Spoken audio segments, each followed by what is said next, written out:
Offline class है या नहीं है? ऊपर बंद हुई थे बच्चे कुछ एक जो है वो भेज देना वापस फिर। नीचे मैंने देखा पार्किंग में स्कूटी वगैरह लगा रहे हैं। हाँ वापस भेज देगा।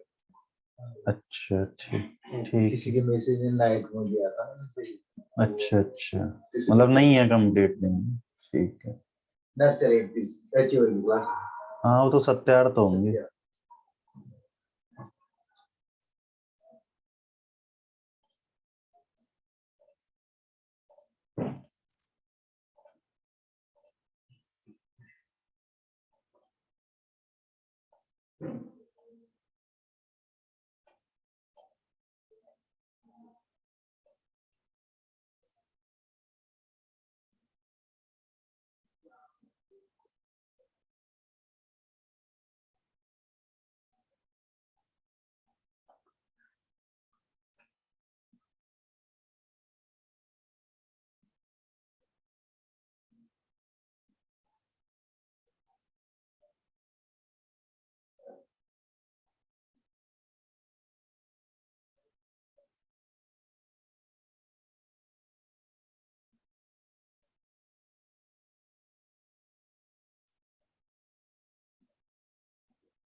Good morning everyone.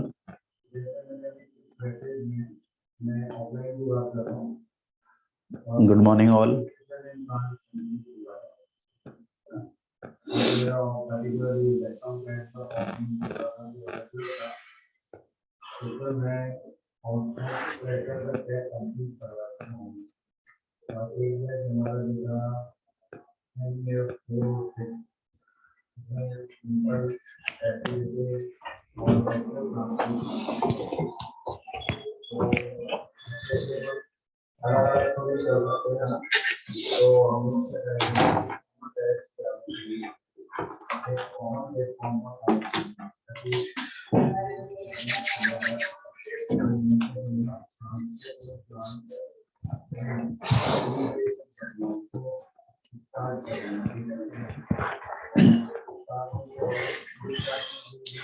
चलिए भाई, गुड मॉर्निंग एवरीवन, कंटिन्यू करते हैं।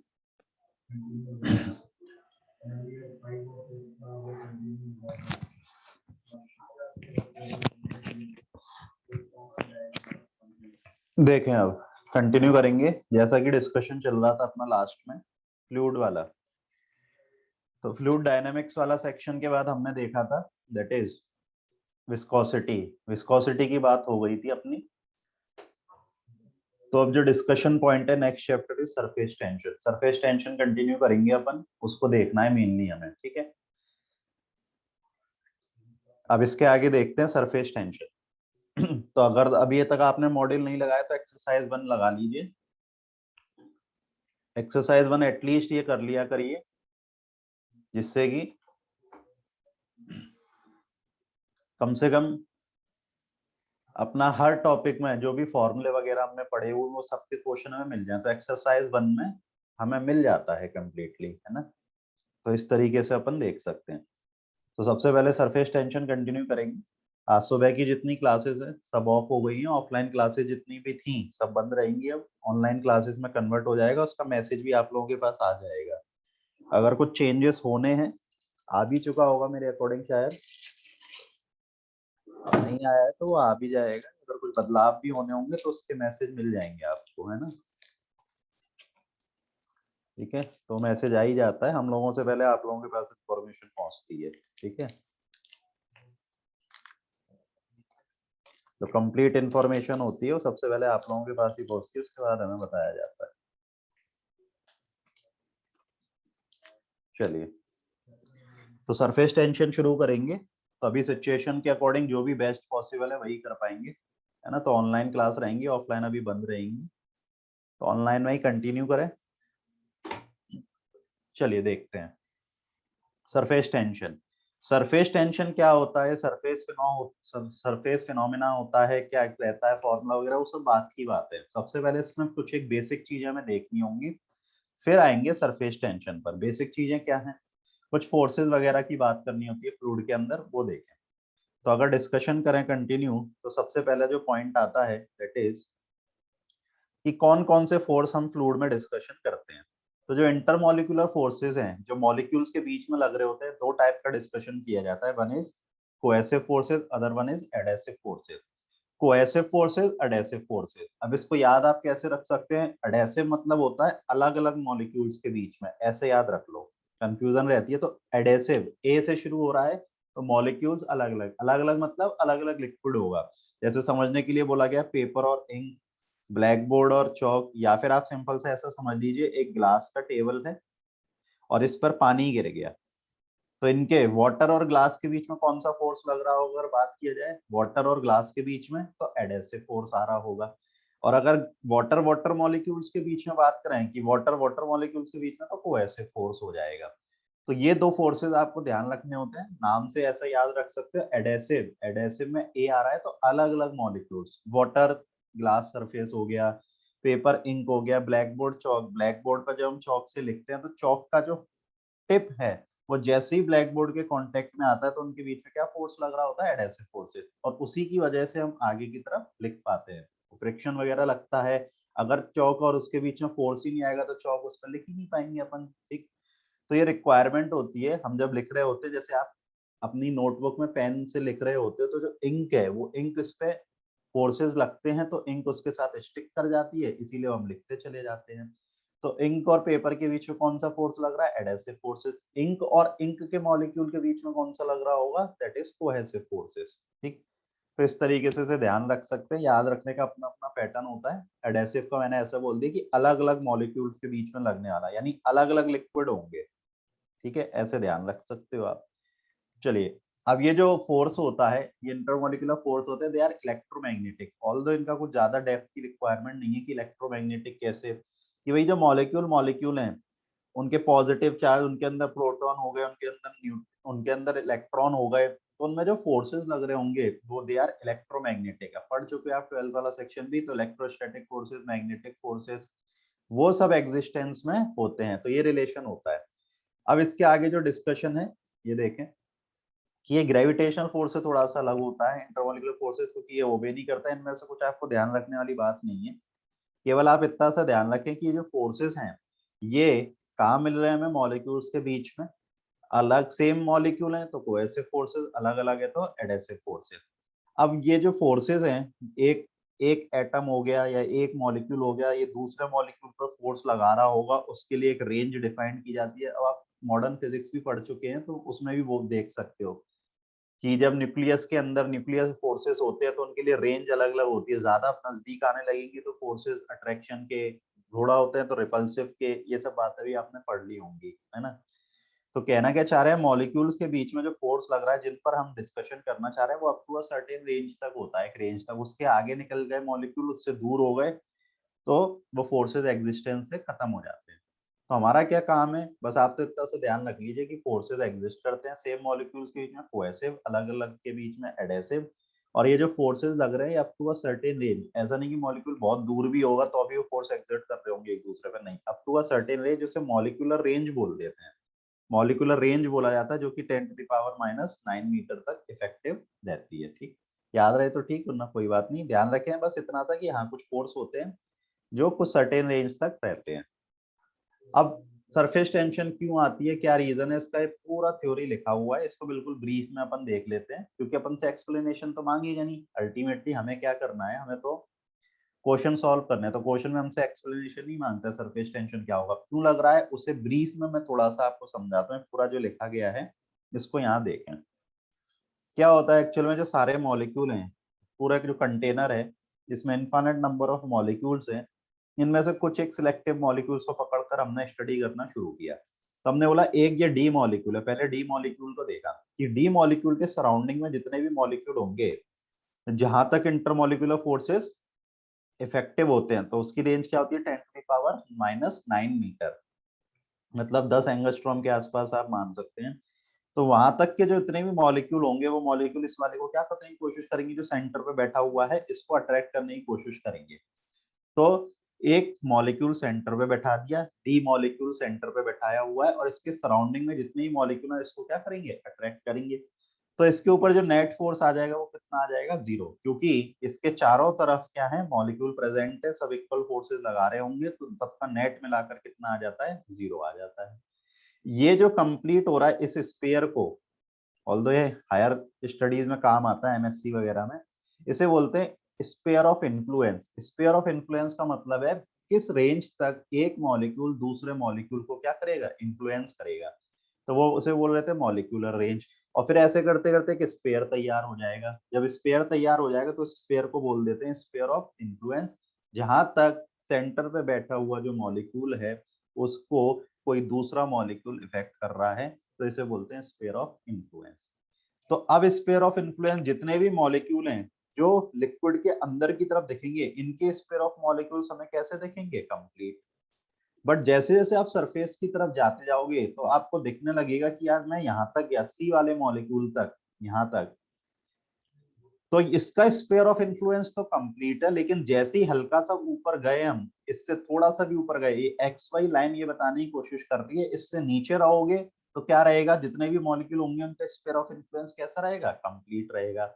इस लाइन के जरा सा भी ऊपर होगे, जैसे ऊपर होगे तो जो मॉलिक्यूल है उसका जो स्पेयर ऑफ इन्फ्लुएंस होगा वो थोड़ा सा कटना शुरू हो जाएगा, मतलब वो कंप्लीट नहीं होगा। अगर वो कंप्लीट नहीं होगा तो उस पर फोर्स कितना रहेगा, नॉन जीरो, और वो फोर्स किधर रहेगा, नीचे की तरफ, क्यों, क्योंकि जो मॉलिक्यूल्स हैं सब अट्रैक्शन का फोर्स लगा रहे हैं, सब किधर खींचने की कोशिश करेंगे उसे, अपनी तरफ, अपनी तरफ मतलब कहाँ प्रेजेंट है, नीचे, तो नीचे खींचने की कोशिश करेंगे। तो कुल मिलाकर जो नेट डाउनवर्ड फोर्स आने लगता है, ये इसकी स्टडी की जाती है। तो क्या बोला अभी हमने हमने डिफरेंट मॉलिक्यूल कंसीडर करे, एक तो बिल्कुल डेप्थ पे कंसीडर किया, एक सी लिया, सी ये बताने की कोशिश कर रहा है ये बाउंड्री है, इससे नीचे वाले मॉलिक्यूल देखोगे तो स्फीयर ऑफ इन्फ्लुएंस कंप्लीट होगा, इससे ऊपर वाले देखोगे इनकम्प्लीट होगा, और इनकम्प्लीट है तो उन पर नॉन जीरो फोर्स आएगा। और वो फोर्स किधर होगा, डाउनवर्ड, नीचे की तरफ खींच के रख रहे होंगे बाकी के मॉलिक्यूल्स। ठीक, तो जब नीचे की तरफ बाकी के मॉलिक्यूल खींच के रख रहे हैं तो ये आना तो किधर चाहता है, नीचे, आना किधर चाह रहा है, नीचे, लेकिन इसकी मजबूरी है भी सरफेस पे रहना, भाई किसी ना किसी को तो सरफेस पे रहना पड़ेगा। सिंपल सी बात है भैया, अपने बॉर्डर बने हुए हैं, अपनी कंट्री के बॉर्डर बने हैं, सब लोग अंदर नहीं रह सकते, किसी ना किसी को तो अपने को बाउंड्री पे रहना ही पड़ेगा। अब जो बाउंड्री पे रहता है वो चाहता तो किधर है, अंदर आने की तरफ, लेकिन वो आ नहीं पाता, मजबूरी कह लीजिए कुछ भी। तो जब वो ऊपर की तरफ बैठा हुआ है तो उसकी जो एनर्जी है वो क्या होगी, स्लाइटली ज्यादा होगी, किन से, नीचे वालों से। स्लाइटली ज्यादा क्यों होगी, क्योंकि आप ये समझ सकते हो वो चाहते तो किधर है, अंदर आना, मतलब वो स्टेबिलिटी चाहते हैं, स्टेबिलिटी किधर मिलेगी, अंदर की तरफ। लेकिन अभी कहाँ बैठे हैं, सरफेस पे, क्योंकि मजबूरी है, किसी ना किसी को तो सरफेस पे बैठना पड़ेगा। तो जो सरफेस पे बैठे हैं वो ज्यादा स्टेबल नहीं है, वो चाहते हैं अंदर आना, स्टेबिलिटी गेन करना चाहते हैं, लेकिन वो नहीं आ पा रहे, वो ऊपर की तरफ ही है। अब जब वो ऊपर की तरफ है तो ज्यादा स्टेबल नहीं है। अब ये आप चीज कई जगह पढ़ चुके होगे, जो जितना ज्यादा स्टेबल होता है उसकी पोटेंशियल एनर्जी उतनी ही क्या होती जाती है, मोर स्टेबिलिटी गेन करते जा रहे हैं तो पोटेंशियल एनर्जी क्या होती जाती है, डिक्रीज करती चली जाती है। जितनी कम पोटेंशियल, मिनिमम से मिनिमम पोटेंशियल एनर्जी जो होगी, वो क्या बताने की कोशिश कर रहा होगा कि जिसके बारे में डिस्कशन कर रहे हो वो ज्यादा स्टेबल है। तो हमने बोला कि सबसे पहले हमने बोला इनमें से, इन चार मॉलिक्यूल में से सबसे ज्यादा अनस्टेबल कौन सा होगा, सबसे ज्यादा अगर बात करें अनस्टेबल कौन सा वाला होगा, वो होगा ए। क्यों, क्योंकि उसका स्पेयर कंप्लीट नहीं हो पा रहा, उस पर केवल फोर्सेस कौन से वाले मॉलिक्यूल लगा रहे हैं, ये वाले। उस पर तो सारे मॉलिक्यूल कंप्लीटली नीचे की तरफ खींचने की कोशिश कर रहे हैं ए वाले को। बी वाले पर तो फिर भी थोड़े से हैं जो ऊपर की तरफ उसे खींच रहे हैं, तो जो फोर्स मिल रहा है उसको, वो थोड़ा सा कम हो जा रहा है। मान लो यहाँ पर डाउनवर्ड फोर्स 10 न्यूटन है, तो यहाँ पर होगा 6 न्यूटन है, तो यहाँ भी, लेकिन इसके कंपैरिजन में कम है, क्योंकि ये मॉलिक्यूल पर थोड़े से मॉलिक्यूल ऐसे होंगे जो उसको ऊपर भी फोर्स लगा रहे होंगे। तो नॉन जीरो फोर्स क्यों है, क्योंकि सारे मॉलिक्यूल ए वाले को नीचे की तरफ खींच रहे हैं। अगर ये स्पेयर कंप्लीट हो जाता जैसे सी वाले केस में हो गया, तो कुछ मॉलिक्यूल ऊपर खींचेंगे कुछ नीचे खींचेंगे, तो नेट कितना हो जाएगा, जीरो। ठीक। तो आउट ऑफ द फॉलोइंग, तो out of the following A B C D, C और डी पर तो ऐसे फोर्सेस हैं, नेट फोर्स कितना हो गया, जीरो। एक ऊपर खींचे कुछ नीचे खींचे मिलकर हो गया जीरो। ठीक है। और अगर ए बी को देखें, ए और बी पर दोनों ही ऐसे हैं जिन पर फोर्स आ रहा है, वो नॉन जीरो है, वो नॉन जीरो होगा। तो फिर वहां पे डिस्कशन किया जाए, जो सरफेस है, सरफेस पर जो मॉलिक्यूल हैं उन पर बाकी के मॉलिक्यूल जो नीचे की तरफ बैठे हुए हैं वो उस पर कोएसिव फोर्सेस लगा रहे होंगे। ठीक है। तो वो उस पर कोएसिव फोर्सेस, कोएसिव क्यों बोल रहे हैं, क्योंकि वाटर का मॉलिक्यूल वाटर को ही खींच रहा है, सरफेस पर भी वाटर मॉलिक्यूल है, नीचे भी वाटर मॉलिक्यूल है, वो तो नीचे की तरफ खींच रहा होगा उसको। ठीक है। तो जब वो नीचे की तरफ खींच रहा होगा तो नॉन जीरो फोर्स मिलता है ए और बी पर। फिर मैं क्या कह रहा था, जो अल्टीमेटली कंक्लूजन है वो ये है कि जिन पर फोर्स नॉन जीरो है वो चाहते हैं अंदर आना, लेकिन किसी ना किसी को तो सरफेस पर रहना पड़ेगा, तो वो अनस्टेबल होंगे। जितना टॉप पर रहेंगे वो उतना अनस्टेबल, यानी उनकी एनर्जी उतनी क्या रहेगी, अंदर वालों से तो ज्यादा रहेगी, अंदर वाले मॉलिक्यूल्स के कंपैरिजन में उनके पास एनर्जी क्या होगी, ज्यादा।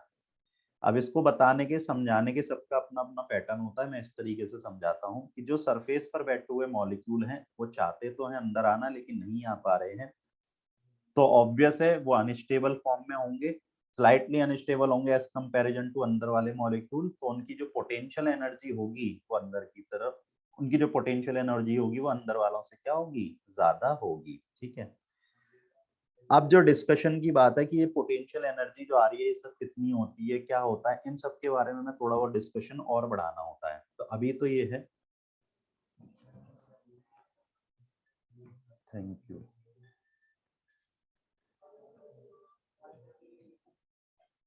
देखिए भाई, थोड़ा सा इसमें ब्रेक लगा रहा हूं मैं। यार देखो, क्लास हो गई है शुरू, ठीक है ना, आप पढ़ चुके हो मुझसे इतना, एक दो वीक तो हो ही चुके हैं, तो यार फालतू सवाल तो देखो करो मत अब कि जरा ऑफलाइन कब से शुरू होगा, टेस्ट क्या होगा, आज ऑफ है या नहीं है। अरे यार आपको क्लास नहीं करनी, लीव कर दो, खत्म करो, ऑफलाइन आके यहाँ पूछ लो गेट पे आके।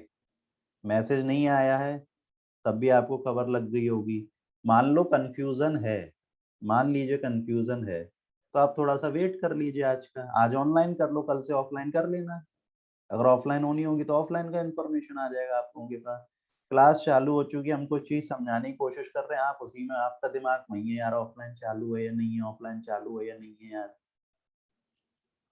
टेस्ट होना है आपका 30 तारीख को, आप अभी से सोच रहे हैं टेस्ट ऑनलाइन होगा या ऑफलाइन होगा। अरे जब आएगी डेट बता देंगी ना भाई, क्यों परेशान हो रहे हो यार। कुछ नया चीज मार्केट में आता है तो आप लोग उस चीज के लिए इतना, आपको नीट का एग्जाम देना है भाई, आपको दुनियादारी से मतलब खत्म हो जाना चाहिए।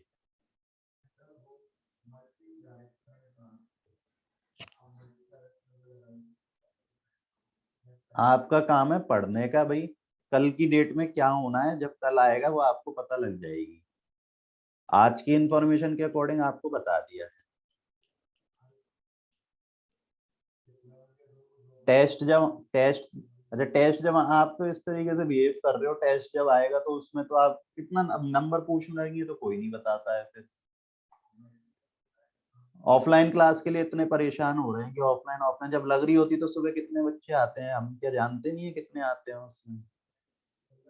कि सर सुबह उठा नहीं जाता है, 7 बजे की क्लास है, 7:10 तक आ रहे हैं, 7:15 तक आ रहे हैं। कभी बोला नहीं मैंने क्लास में ये चीज, चले आ रहे हैं क्लास में 7:10 7:15। अरे यार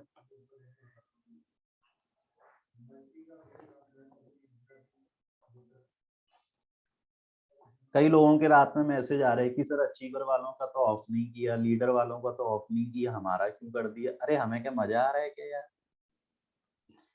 we are just following the rules. Government ने रूल बनाया है कि भैया आपको नहीं बुलाना तो नहीं बुलाना यार, हम क्या कर सकते हो उस चीज में। कि सर मैंने तो फर्स्ट डोज ले ली, अरे तुमने ले ली तो इसमें मैं क्या करूं यार, बताओ। रूल है ना, रूल बना हुआ है, नीट में 17 एज वाला ही बैठ सकता है, रूल है, अब फॉलो करो ना यार उसको। कि ये क्या रूल बनाया हुआ है, सर हम तो 12th में तैयारी कर रहे हैं, मेरी तो 16 एज है, हम नहीं दे सकते। अबे नहीं दे सकते तुम, there are certain rule which have to be followed. कुछ चीजें ऐसी होती है जो हम लोगों के कंट्रोल में नहीं होती हैं, है ना। सिर्फ यही नहीं, कई चीजें आपके साथ हुई होंगी ऐसी जो आपका, जिन पर बस नहीं है, जिन पर आपका कंट्रोल नहीं है, उस पर आप कुछ नहीं कर सकते। There are certain times where we have to just go with the flow, हमें जाना ही पड़ता है। We don't have any other options। आप प्रेजेंट में किस सिचुएशन में आप उसको बेस्ट पॉसिबल वे में कितना उससे आउटपुट निकाल सकते हैं, उस पर फोकस करिए, दैट्स इट।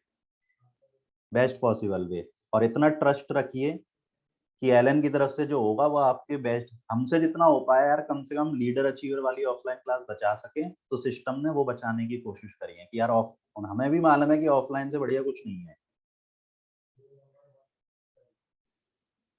तो फिर जितना हो पा रहा है उतना बेस्ट पॉसिबल कर रहे हैं यार, कम से कम उनका अगर हम रोक पा रहे हैं लीडर अचीवर वाला, तो चलो उनका रोक लें।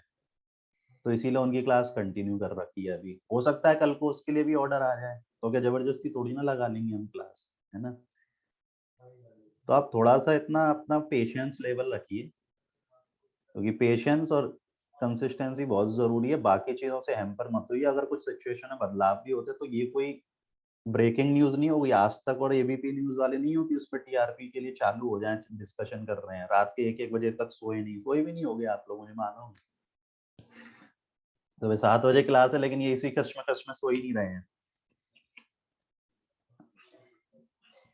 12-12 बजे 1-1 बजे मैसेज आ रहा है कि कल सुबह आए या नहीं है। अरे बताओ यार, एक दिन क्या हो गया, तुम जैसे 100% अटेंडेंस रही है ऑफलाइन क्लासेस में,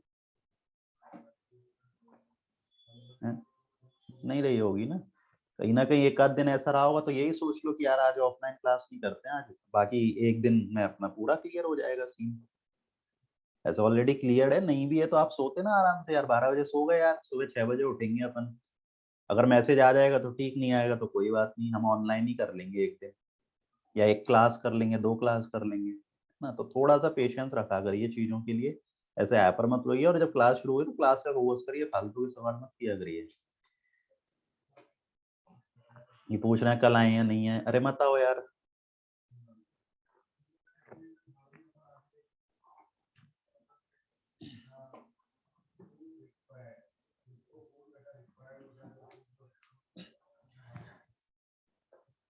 देखें, तो अभी हम केवल इस सिस्टम में, इसमें कई सारे एडिशनल, और जैसे हम कोई सिचुएशन समझ रहे होते हैं, है ना। जैसे फॉर एग्जांपल के लिए, अभी आप जो पढ़ चुके हो, प्रीवियस चैप्टर की बात कर लेते हैं, मान लो डायनेमिक्स आप पढ़ रहे हो, फॉर एग्जांपल आप डायनेमिक्स पढ़ रहे हो, ठीक है। तो हम जब डायनेमिक्स पढ़ रहे हैं तो हमने देखा कि इसमें से लिक्विड फ्लो करते हुए जा रहा है, लिक्विड फ्लो करते हुए जा रहा है, हम ऐसा इमेजिन करते हैं। आप प्रैक्टिकली थोड़ा सा सोच के देखें, प्रैक्टिकली और हम जो पढ़ रहे हैं उसमें जमीन आसमान का अंतर होता है। जब इसमें से, इस पाइप में से लिक्विड फ्लो करते हुए जा रहा होगा, तो किन किन बातों में भाई, कि इसके अंदर जो पाइप है ये किससे बना हुआ है, ये स्टील पाइप है, ये प्लास्टिक वाला पाइप है, या ये जो सीवर लाइन में डलता है पाइप, कंक्रीट वाले वो वाला पाइप है। उनके अकॉर्डिंग या फ्रिक्शन वगैरह अलग होगा, उनके अकॉर्डिंग या एनर्जी के लॉसेस अलग अलग होंगे, है ना, कई सारी बातें होती हैं। या और सिंपल सी बात करें, आप और दूसरे चैप्टर पे चले जाइए, दूसरे चैप्टर पे जा रहे हो, मान लो ग्रेविटेशन आप पढ़ चुके हो, ग्रेविटेशन में आपने देखा कि भाई मान लो मुझे एक सैटेलाइट लॉन्च करनी है, तो हम उसमें क्या बोल देते हैं, बेटा यहाँ से एनर्जी दे दो, आप काइनेटिक एनर्जी दोगे, ये ऊपर होगा, एस्केप कराना है तो एस्केप करा के हमने बोल दिया कि यहाँ सरफेस पे जो एनर्जी है काइनेटिक एनर्जी इक्वल टू 0 + 0, ऐसे ही पढ़ा देते हैं। अब लॉजिकली आप सोचो, प्रैक्टिकली क्या इतना सिंपल होगा कि सैटेलाइट को लॉन्च करना, कि आपने काइनेटिक एनर्जी इतनी दे दी जितनी सरफेस पे थी, खत्म हो गया लॉन्च। अब लॉजिकली सोचो ना, प्रैक्टिकली, तो हम क्या पढ़ रहे हैं, सबसे इंपॉर्टेंट आता है हम क्या पढ़ रहे हैं, हम ये पढ़ रहे हैं भैया इससे रिलेटेड कुछ क्वेश्चन बनता है तो हम उसको कैसे डील करें। उस जगह पर और भी कई सारी चीजें इन्वॉल्व होंगी, उस जगह पे फ्लूइड मैकेनिक्स भी होगी, उस जगह पे थर्मल भी लग रही होगी, भाई रॉकेट उड़ता है, इतनी आग निकलती है, रॉकेट प्रपल्शन, न्यूटन्स लॉ आ गया, वहां तो मैकेनिक्स भी हो रही है। जब वो आग लगेगी, आसपास की एयर सराउंडिंग में हीट हो जाएगी, तो थर्मल फिजिक्स भी लगेगी वहां पर। उसके अंदर हम जो लिक्विड ऑक्सीजन लेकर जा रहे हैं, लिक्विड ऑक्सीजन जो फ्यूल लेकर जा रहे हैं, जो जलता है, जो बर्न होता है, फ्लूइड मैकेनिक्स भी लगेगी। तो प्रैक्टिकली तो कई सिचुएशन ऐसी होती हैं जिनमें पता नहीं क्या क्या फिजिक्स लग रही है, वो तो रॉकेट साइंस हो गई, हम इतना थोड़ी ना पढ़ रहे हैं। उसी तरीके से हम अभी हम बात कर रहे हैं यहाँ जो मॉलिक्यूल है, हम बात कर रहे हैं कि भाई मॉलिक्यूल है, इसमें कई सारी चीजें होंगी भाई, मैकेनिक्स भी लग रही होगी, बिल्कुल लगेगी, बोर्ड ये मॉलिक्यूल मूव कर रहे हैं, हाई डेंसिटी, लो डेंसिटी, कई सारे फैक्टर्स इन्वॉल्व होंगे इसमें। लेकिन अभी हम सिर्फ क्या पढ़ रहे हैं, सरफेस टेंशन, कि यार सरफेस पर ऐसा क्यों होता है, होता तो बहुत कुछ चीजें हैं, लेकिन अभी सिर्फ फोकस किस पे, सरफेस टेंशन पर। फ्लूइड स्टैटिक जब पढ़ रहे थे तो फोकस किस पर था, कि मॉलिक्यूल यहाँ पर जब बॉडी लेकर आएंगे तो इस बॉडी के ऊपर अपथ्रस्ट कितना लगेगा, ये हो गया। तो मैं ये, अब कईयों को लग रहा हो क्या बताने की कोशिश कर रहे हैं इतने टाइम से, मैं ये बताने की कोशिश कर रहा हूँ कि भाई जो चीज अभी चल रही है उस पर ध्यान दो, सरफेस टेंशन की बात कर रहे हैं तो सरफेस की, बाकी फैक्टर नहीं होंगे क्या, थर्मल भी होगी, टेम्परेचर भी डिफरेंट हो सकता है तो थर्मल फिजिक्स भी लग रही होगी यहाँ पर, यहाँ पर अपथ्रस्ट भी लगेगा, अपथ्रस्ट भी लग रहा होगा। ये जो लिक्विड है इसमें कुछ ना कुछ बॉयंसी होगी, 100% जीरो नहीं होगी, वाटर भी लोगे तो उसमें कुछ ना कुछ बॉयंसी होगी, तो उसमें कुछ ना कुछ विस्कोसिटी होगी, विस्कोसिटी होगी तो फिर उसमें विस्कस फोर्स भी लग रहा होगा उस बॉडी पर। तो फिर तो सारी चीजें एक साथ पढ़े, सारी चीजें एक साथ नहीं पढ़ पाते, हम ये देखते हैं कि भाई अभी हम जिस पर फोकस कर रहे हैं उसके रिलेटेड इस पर क्या चल रहा है यहाँ पर, है तो बाकी चीजें भी इन्वॉल्व होंगी नो डाउट। तो सर उसको क्यों नहीं कंसीडर किया, वो कंसीडर जब करेंगे जब वो क्वेश्चन हमसे वैसी कुछ डिमांड रख रहा होगा। अभी तो हम बिल्कुल बेसिक सी बात कर रहे हैं कि क्या हो रहा है, इसके अलावा क्या क्या होता है, बिल्कुल होते हैं, सब होता है, विस्कस फोर्स भी होगा, बायंट फोर्स भी होगा, ग्रेविटी का फोर्स लग रहा होगा, सारी चीजें हो रही होंगी, केवल सिर्फ इंटरमोलिकुलर फोर्स थोड़ी ना होगा। अभी हम सिर्फ इंटरमोलिकुलर फोर्स पे डिस्कशन कर रहे हैं, उसके अलावा सारे फोर्सेस लग रहे होंगे नो डाउट। मॉलिक्यूल है, मॉलिक्यूल का वेट कुछ तो होगा, मैं कह रहा हूँ जरा सा हो लेकिन कुछ तो होगा, तो ग्रेविटी फोर्स लगाएगी। बट हम अभी केवल देख रहे हैं कौन सा फोर्स, की आसपास के मॉलिक्यूल जो इस पर फोर्स लगा रहे हैं वो जीरो है या नहीं है, वो वाले मॉलिक्यूल इंटरमोलिकुलर फोर्सेज जो फोर्स लगा रहे हैं वो जीरो है या नहीं है, जो कोएसिव फोर्सेज इस मॉलिक्यूल पर दूसरे मॉलिक्यूल लगा रहे हैं वो जीरो है या नहीं है। तो हमने 4 मॉलिक्यूल पकड़े, उन 4 मॉलिक्यूल में हमने देखा सी और डी जितना डेप्थ पर होगा मॉलिक्यूल पर जीरो होगा, ठीक। हमने देखा ऊपर जाते जाए तो कब तक, तो एक लिमिट देखी कि सी तक, तो लिमिट की हमें आवश्यकता नहीं, हम तो बस ये बताने की कोशिश कर रहे थे कुछ एक मॉलिक्यूल ऐसे रह जाते हैं जिन पर नेट फोर्स जीरो नहीं होता है, वो चाहते तो हैं अंदर आना, कंक्लूजन सुन लीजिए जो हमें ध्यान रखना है। कुछ एक मॉलिक्यूल ऐसे होते हैं जो चाहते तो अंदर आना, लेकिन मजबूरी है किसी ना किसी को तो ऊपर रहना पड़ेगा, किसी ना किसी को तो ऊपर रहना पड़ेगा।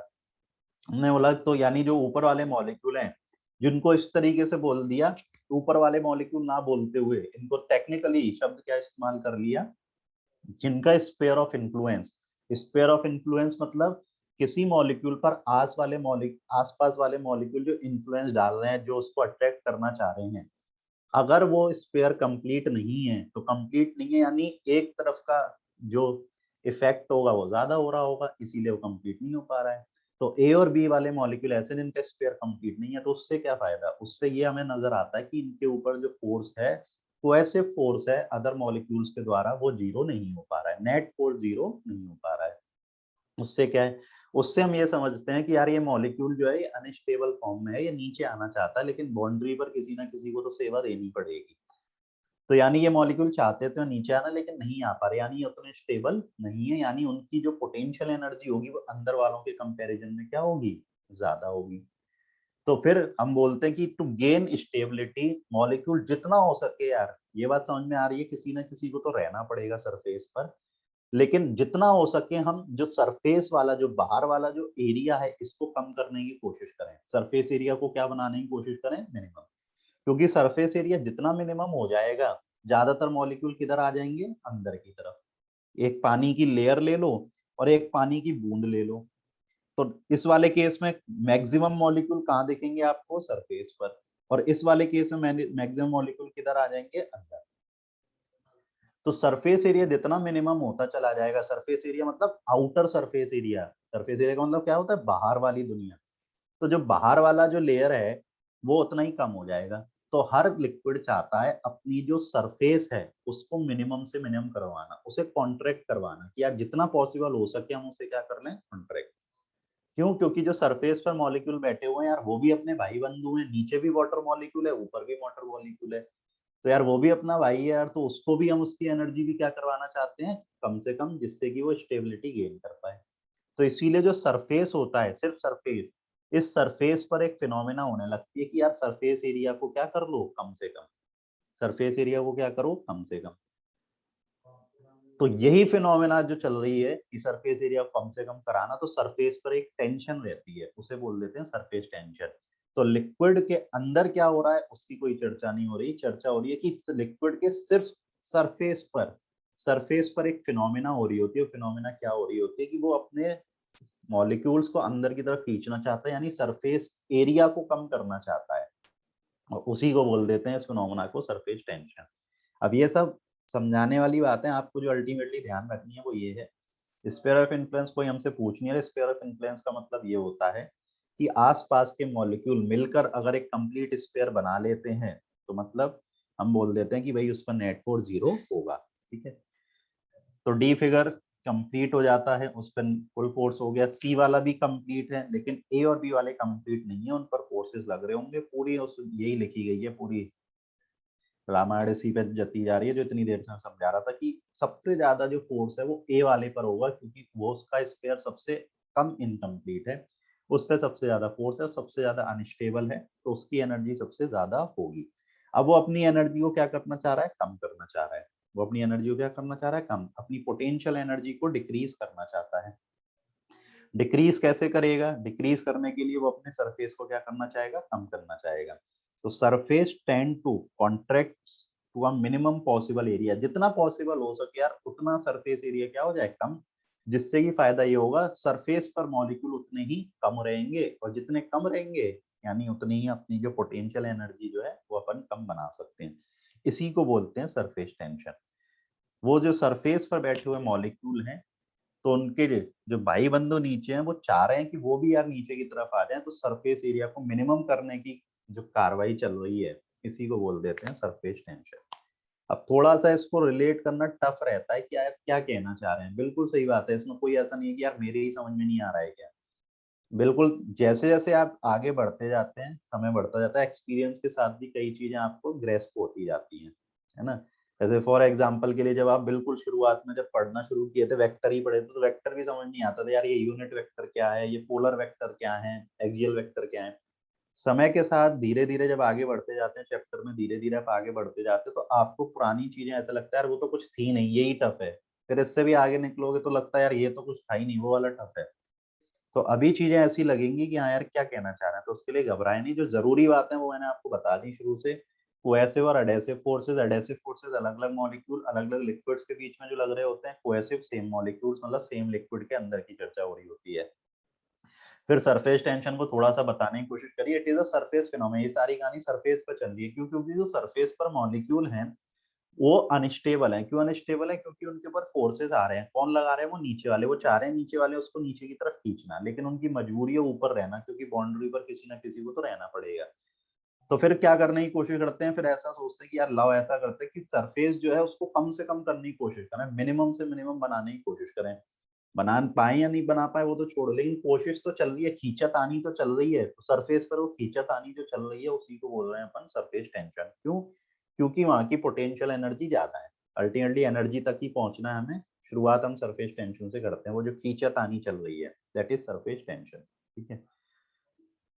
फिर इसके आगे क्या डिस्कशन है कि हम अब सरफेस टेंशन जो है, सरफेस पर ये खींचातानी जो चल रही है, इसको हम थोड़ा सा कम ज्यादा कैसे कर सकते हैं। तो इसके लिए कुछ एक पॉइंट्स आपको, अब इस पर थ्योरेटिकल क्वेश्चन बनते हैं। थ्योरेटिकल क्वेश्चन यहाँ से बनने शुरू होते हैं। ये थोड़ा सा इंट्रोडक्शन पार्ट है। ठीक है। अब जो कहानी शुरू होती है क्वेश्चन पर्सपेक्टिव से, वो यहाँ से बात होती है कि सरफेस टेंशन कैसे बढ़ाएं, कैसे वो लगाएं अपन। तो फिर बोला कि जो स्मॉल लिक्विड ड्रॉप्स हैं, सोप बबल्स हैं, ये स्पेरिकल क्यों होते हैं? स्पेरिकल होने का रीजन इतना सा होता है क्योंकि स्फीयर का जो सरफेस एरिया होता है बाकी बॉडीज के कंपैरिजन में, क्यूबिकल ले लीजिए या आप कोई सी भी अदर शेप की बॉडी लोगे, स्फीयर का सरफेस एरिया क्या होता है? सबसे कम होता है। इसीलिए ऐसा भी ये थर्मल में भी आता है। थर्मल में बोलते हैं जो हीट वाला सेक्शन होता है और रेडिएशन वाला कह लीजिए, वो मोड ऑफ हीट ट्रांसफर, कि एनिमल्स कर्ल कर लेते हैं विंटर में, अपने आप को कर्ल करने की कोशिश करते हैं। उसका रीजन क्या है? कर्ल करने से क्या होगा? सरफेस एरिया कम। सरफेस एरिया कम तो हीट जो निकल रही है बॉडी से उसका एक्सपोज्ड एरिया कम हो जाएगा, तो रेट ऑफ हीट फ्लो कम हो जाएगा। ऐसा बताया जाता है वहां पर, अगर याद हो आपको। तो कहना तो ये चाह रहे हैं अपन कि सरफेस एरिया सबसे कम किस शेप के लिए होता है? स्फीयर के लिए। तो जो छोटी छोटी लिक्विड ड्रॉप्स होती हैं, जो बूंदें होती हैं, वो किस शेप में दिखती हैं हमें नेचर में? क्योंकि हमें वो दिखती है स्पेरिकल शेप में। रीजन क्योंकि सरफेस टेंशन होती है। उसी तरीके से आपने ये भी देखा होगा घर पे जब पेंट वगैरह हो रहा होता है, तो जब ब्रश को आप प्रैक्टिकली भी इसे देख सकते हैं, ब्रश को आप किसी लिक्विड के अंदर डिप करोगे तो लिक्विड के जब अंदर जाएगा तो उसके जो हेयर्स हैं वो अलग अलग दिखेंगे। ऐसे आप फिंगर को इमेजिन कर लीजिए, फिंगर को आपने कंटेनर में डिप कर दिया, लेकिन जैसे ही उसे बाहर निकालोगे, बाहर निकालते क्या होगे? सारे हेयर्स चिपक जाते हैं। उसका क्या रीजन है? अगर आप अगर ऑब्जर्व करोगे कि भाई अगर उसका एरिया, एक एक हेयर का सरफेस एरिया देखोगे और फिर जब वो चिपक गए तो चिपकने से कुछ एरिया तो दब गया ना, कुछ एरिया अंदर की तरफ आ गया। कुछ एरिया अंदर की तरफ आ गया, इसका मतलब आपने उन वाले मॉलिक्यूल्स को क्या बना लिया? स्टेबल बना लिया। तो एरिया अगर आप सिंगल हेयर का पूरा पूरा एरिया देखोगे वो ज्यादा होगा एज कंपैरिजन टू जब आप उनको बाहर निकाल के एक केवल आउटर लेयर देखोगे। तो ऐसा बोलते हैं जब ब्रश को अंदर ले गए तो हेयर अलग अलग थे, बाहर ले आए तो ज्यादा कैसे हो गए? तो ऑब्वियस सी बात है कि वो स्टिक क्यों कर जाते हैं? सरफेस टेंशन को मिनिमम करना। बिल्कुल सही बात है। जब आप बाल धोते हो तो बाल जब गीले होते हैं तो चिपक जाते हैं। गीले होंगे तो क्या होते हैं? चिपक। सूख जाते हैं तो चिपकते नहीं है। तो उसका क्या रीजन है? सिंपल सा, क्योंकि भाई जैसे ही आपके हेयर्स पर लिक्विड की लेयर आ गई, वो अपनी सरफेस टेंशन को क्या करना चाह रही है? कम। तो वो एक दूसरे से चिपक जाता है। चिपकने से ये होगा सरफेस एरिया कम हो जाएगा, कुछ हिस्सा तो कम होगा, कुछ हिस्सा जो चिपक गया है वो हिस्सा तो अंदर की तरफ आ गया, एक्सपोज्ड नहीं हुआ। आप ऐसा ही समझ सकते हैं सरफेस टेंशन वाला क्या सीन है। सरफेस टेंशन ऐसा है जो एक्सपोज्ड हो, किससे? एटमॉस्फेयर से। उस लेयर पर क्या मिलेगी हमें? सरफेस टेंशन मिलेगी। भाई सीधी सी बात है, ये मॉलिक्यूल है, ये मॉलिक्यूल है, ये मॉलिक्यूल है, इसके ऊपर एक और मॉलिक्यूल आ गया और यहाँ एटमॉस्फेयर है। तो एटमॉस्फेयर वन लेयर, एटमॉस्फेयर के कांटेक्ट में कौन एक्सपोज्ड हो रहा है? वन वाला। कौन सा एक्सपोज्ड आ रहा है? वन वाला। तो सरफेस टेंशन किस पर होगी? वन वाले पर होगी, नीचे वाले पर नहीं होगी। ठीक है।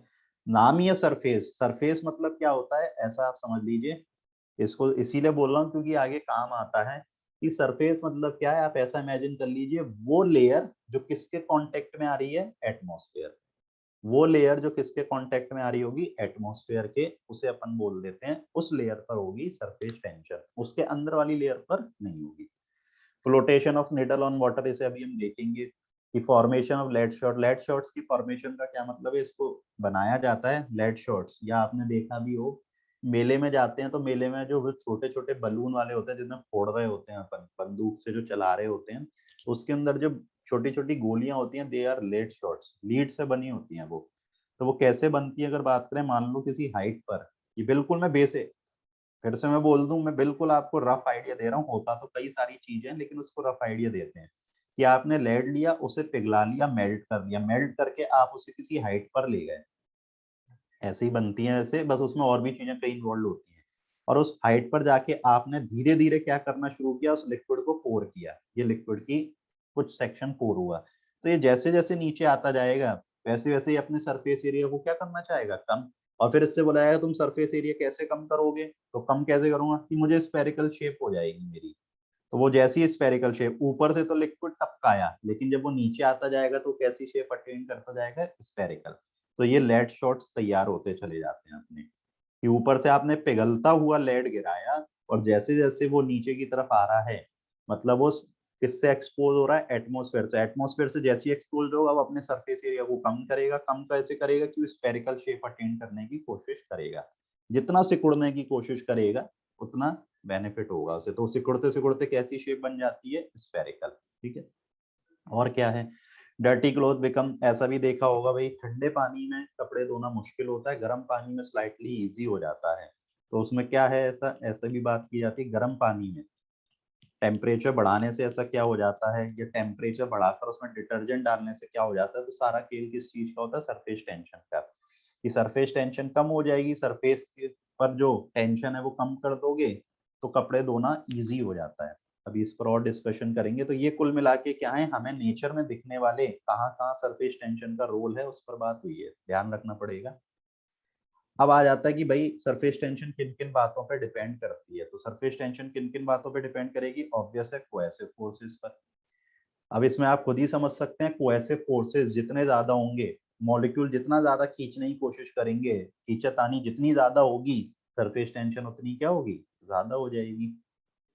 ऑब्वियस सी बात है भाई, सरफेस पर जो मॉलिक्यूल हैं उन पर खींचातानी कौन कर रहा है, नीचे वाले मॉलिक्यूल। तो नीचे वाले मॉलिक्यूल यानी कोहेसिव फोर्सेस जितना कम होंगे, आपने कुछ ऐसा मिक्स कर दिया लिक्विड में जिसकी वजह से कोहेसिव फोर्सेस कम हो गए, तो कोहेसिव फोर्सेस कम हो गए, अंदर वाले खींचना ही नहीं चाह रहे, बाउंड्री वाले को पड़े रहो आप बाउंड्री पे, हम नहीं खींच रहे तुमको। तो फिर क्या होगा, वो सरफेस टेंशन कम। जितना ज्यादा भाईचारा होगा उतनी ज्यादा क्या होगी, सरफेस पर टेंशन होगी, ऐसे ध्यान रख सकते हो। तो कोहेसिव फोर्सेस जितना ज्यादा होंगे, जो फैक्टर कोहेसिव फोर्सेस को बढ़ाएगा, सरफेस टेंशन भी क्या होगी, बढ़ेगी। कुछ फैक्टर्स अगर कुछ ऐसे आपने कर दिया कि कोहेसिव फोर्सेस कम हो गए तो सरफेस टेंशन भी कम हो जाएगी। ऑन इम्प्योरिटी, इम्प्योरिटी, अब इम्प्योरिटी मिला दी आपने, क्या किया, कुछ मिक्स किया।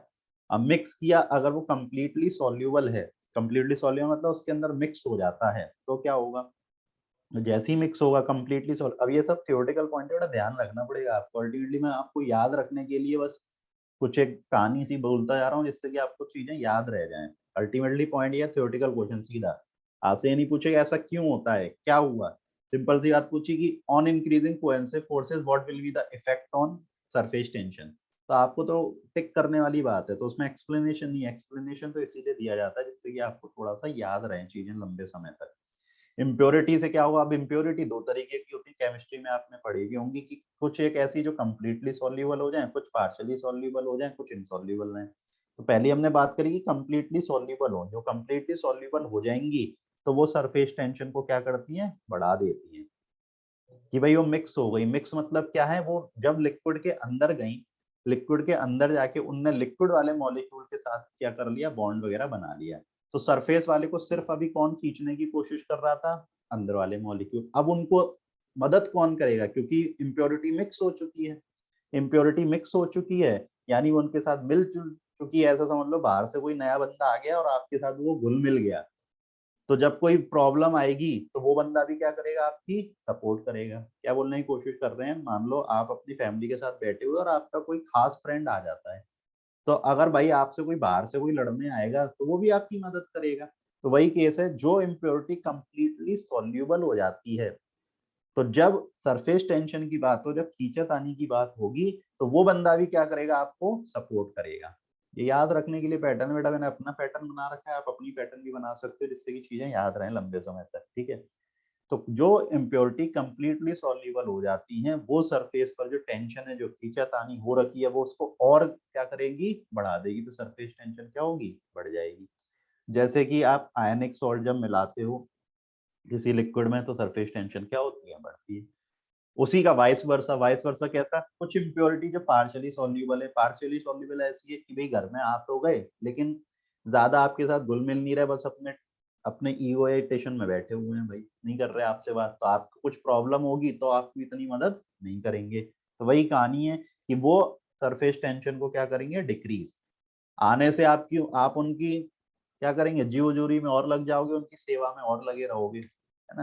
मान लो फूफा जी आ गए आपके घर में, तो आप उनकी सेवा में लगे हुए हो, तो आपका ध्यान बाकी जगहों से कम हो जाएगा। तो अगर पार्शियली सॉल्युबल लिक्विड है तो सरफेस टेंशन क्या हो जाती है, डिक्रीज हो जाती है, because adhesive forces between insoluble impurity and liquid decreases cohesive forces effectively. कुल मिलाकर अल्टीमेटली इस वाले स्लाइड में क्या है, अगर आप मॉलिक्यूल्स के बीच में कोएसिव फोर्सेस बढ़ा देते हैं तो सरफेस टेंशन बढ़ेगी, और अगर आप कोएसिव फोर्सेस को कम कर देते हैं तो सरफेस टेंशन क्या हो जाएगी, कम हो जाएगी।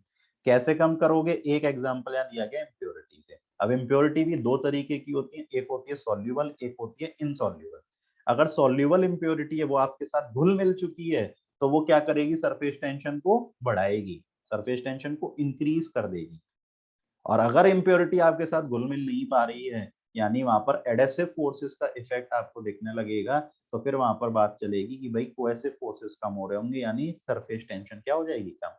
जैसे डिटर्जेंट मिलाना, डिटर्जेंट क्या होता है, डिटर्जेंट होता है इनसॉल्युबल, डिटर्जेंट इनसॉल्युबल है तो इनसॉल्युबल मिक्स नहीं हो रहा, यानी वो सरफेस की टेंशन को क्या कर देगा, कम कर देगा।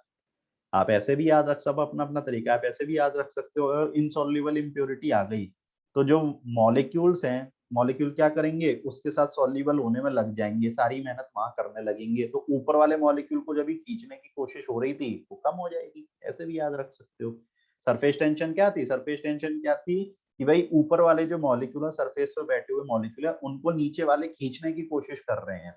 आपने इनसॉल्युबल इम्प्योरिटी मिला दी जो मिक्स नहीं हो पा रही, तो फिर वो मॉलिक्यूल क्या करेंगे, नीचे वाले मॉलिक्यूल उस इम्प्योरिटी पे काम करने लगेंगे, यार इसको तोड़ो, इसको मिक्स करवाने की कोशिश करो, तो वो सरफेस को जो खींच रहे थे उतना नहीं खींच पाएंगे, यानी सरफेस की टेंशन क्या हो जाएगी, डिक्रीज। कुछ लिंक कर पा रहे हैं तो अच्छी बात है बेटा, ये अल्टीमेटली आपको ध्यान रखना पड़ेगा कि भाई क्या क्या होता है इम्प्योरिटी के साथ, ठीक है। अब बात आते हैं टेम्परेचर, टेम्परेचर से क्या होगा ये भी ध्यान, जैसा मैं भी बोल रहा था, गर्म पानी से कपड़े धोना स्लाइटली क्या लगता है, आसान लगता है, तो जब आपने गर्म पानी कर दिया, तो गर्म पानी कर दिया तो जो कोएसिव फोर्सेस हैं वो कम हो जाते हैं, आप इतना सा ध्यान रखें, on increasing temperature cohesive forces decreases, तो अल्टीमेटली सरफेस टेंशन भी क्या होगी, डिक्रीज हो जाएगी, ठीक। अब ये सब एडिशनल है कि भाई टेम्परेचर वगैरह इसको छोड़ दो आप, सरफेस टेंशन, इसके रीजन एक्सप्लेनेशन हर चीज का मैं बहुत ज्यादा डेप्थ में एक्सप्लेनेशन नहीं दे रहा हूँ, केवल मैं आपको याद रखने के लिए एक पैटर्न बनाने की कोशिश कर रहा हूँ जिससे कि आप याद रख पाए।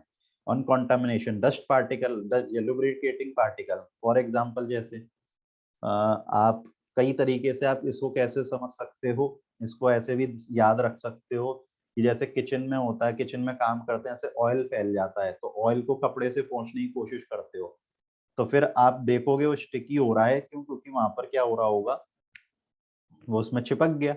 अब जब आप उसे धोगे तो गर्म पानी से धोगे तो जल्दी साफ हो जाता है, अगर आप देखोगे प्रैक्टिकली भी इसको देख सकते हो कि अगर आप ऑयल से लिया हुआ कपड़े को जब वॉश करने की कोशिश करोगे तो गर्म से करोगे थोड़ा जल्दी, या अपने हाथ पे ही देख लो, अगर आपके हाथ ऑयल वाले हैं और आप ठंडे पानी से धोने की कोशिश कर रहे हो या गर्म पानी से धोने की कोशिश कर रहे हो, तो गर्म पानी से धोगे तो जल्दी वो होगा, तो उसका रीजन क्या है, जैसे ही पानी गर्म हुआ, तो पानी गर्म हुआ तो उसकी सरफेस टेंशन क्या हो जाएगी, कम हो जाएगी, तो वही यहाँ पर बताने की कोशिश हो रही है। तो डस्ट पार्टिकल आ जाने से, लुब्रिकेट आ जाने से जो लिक्विड पे सरफेस है वो कम हो जाता है, ठीक है।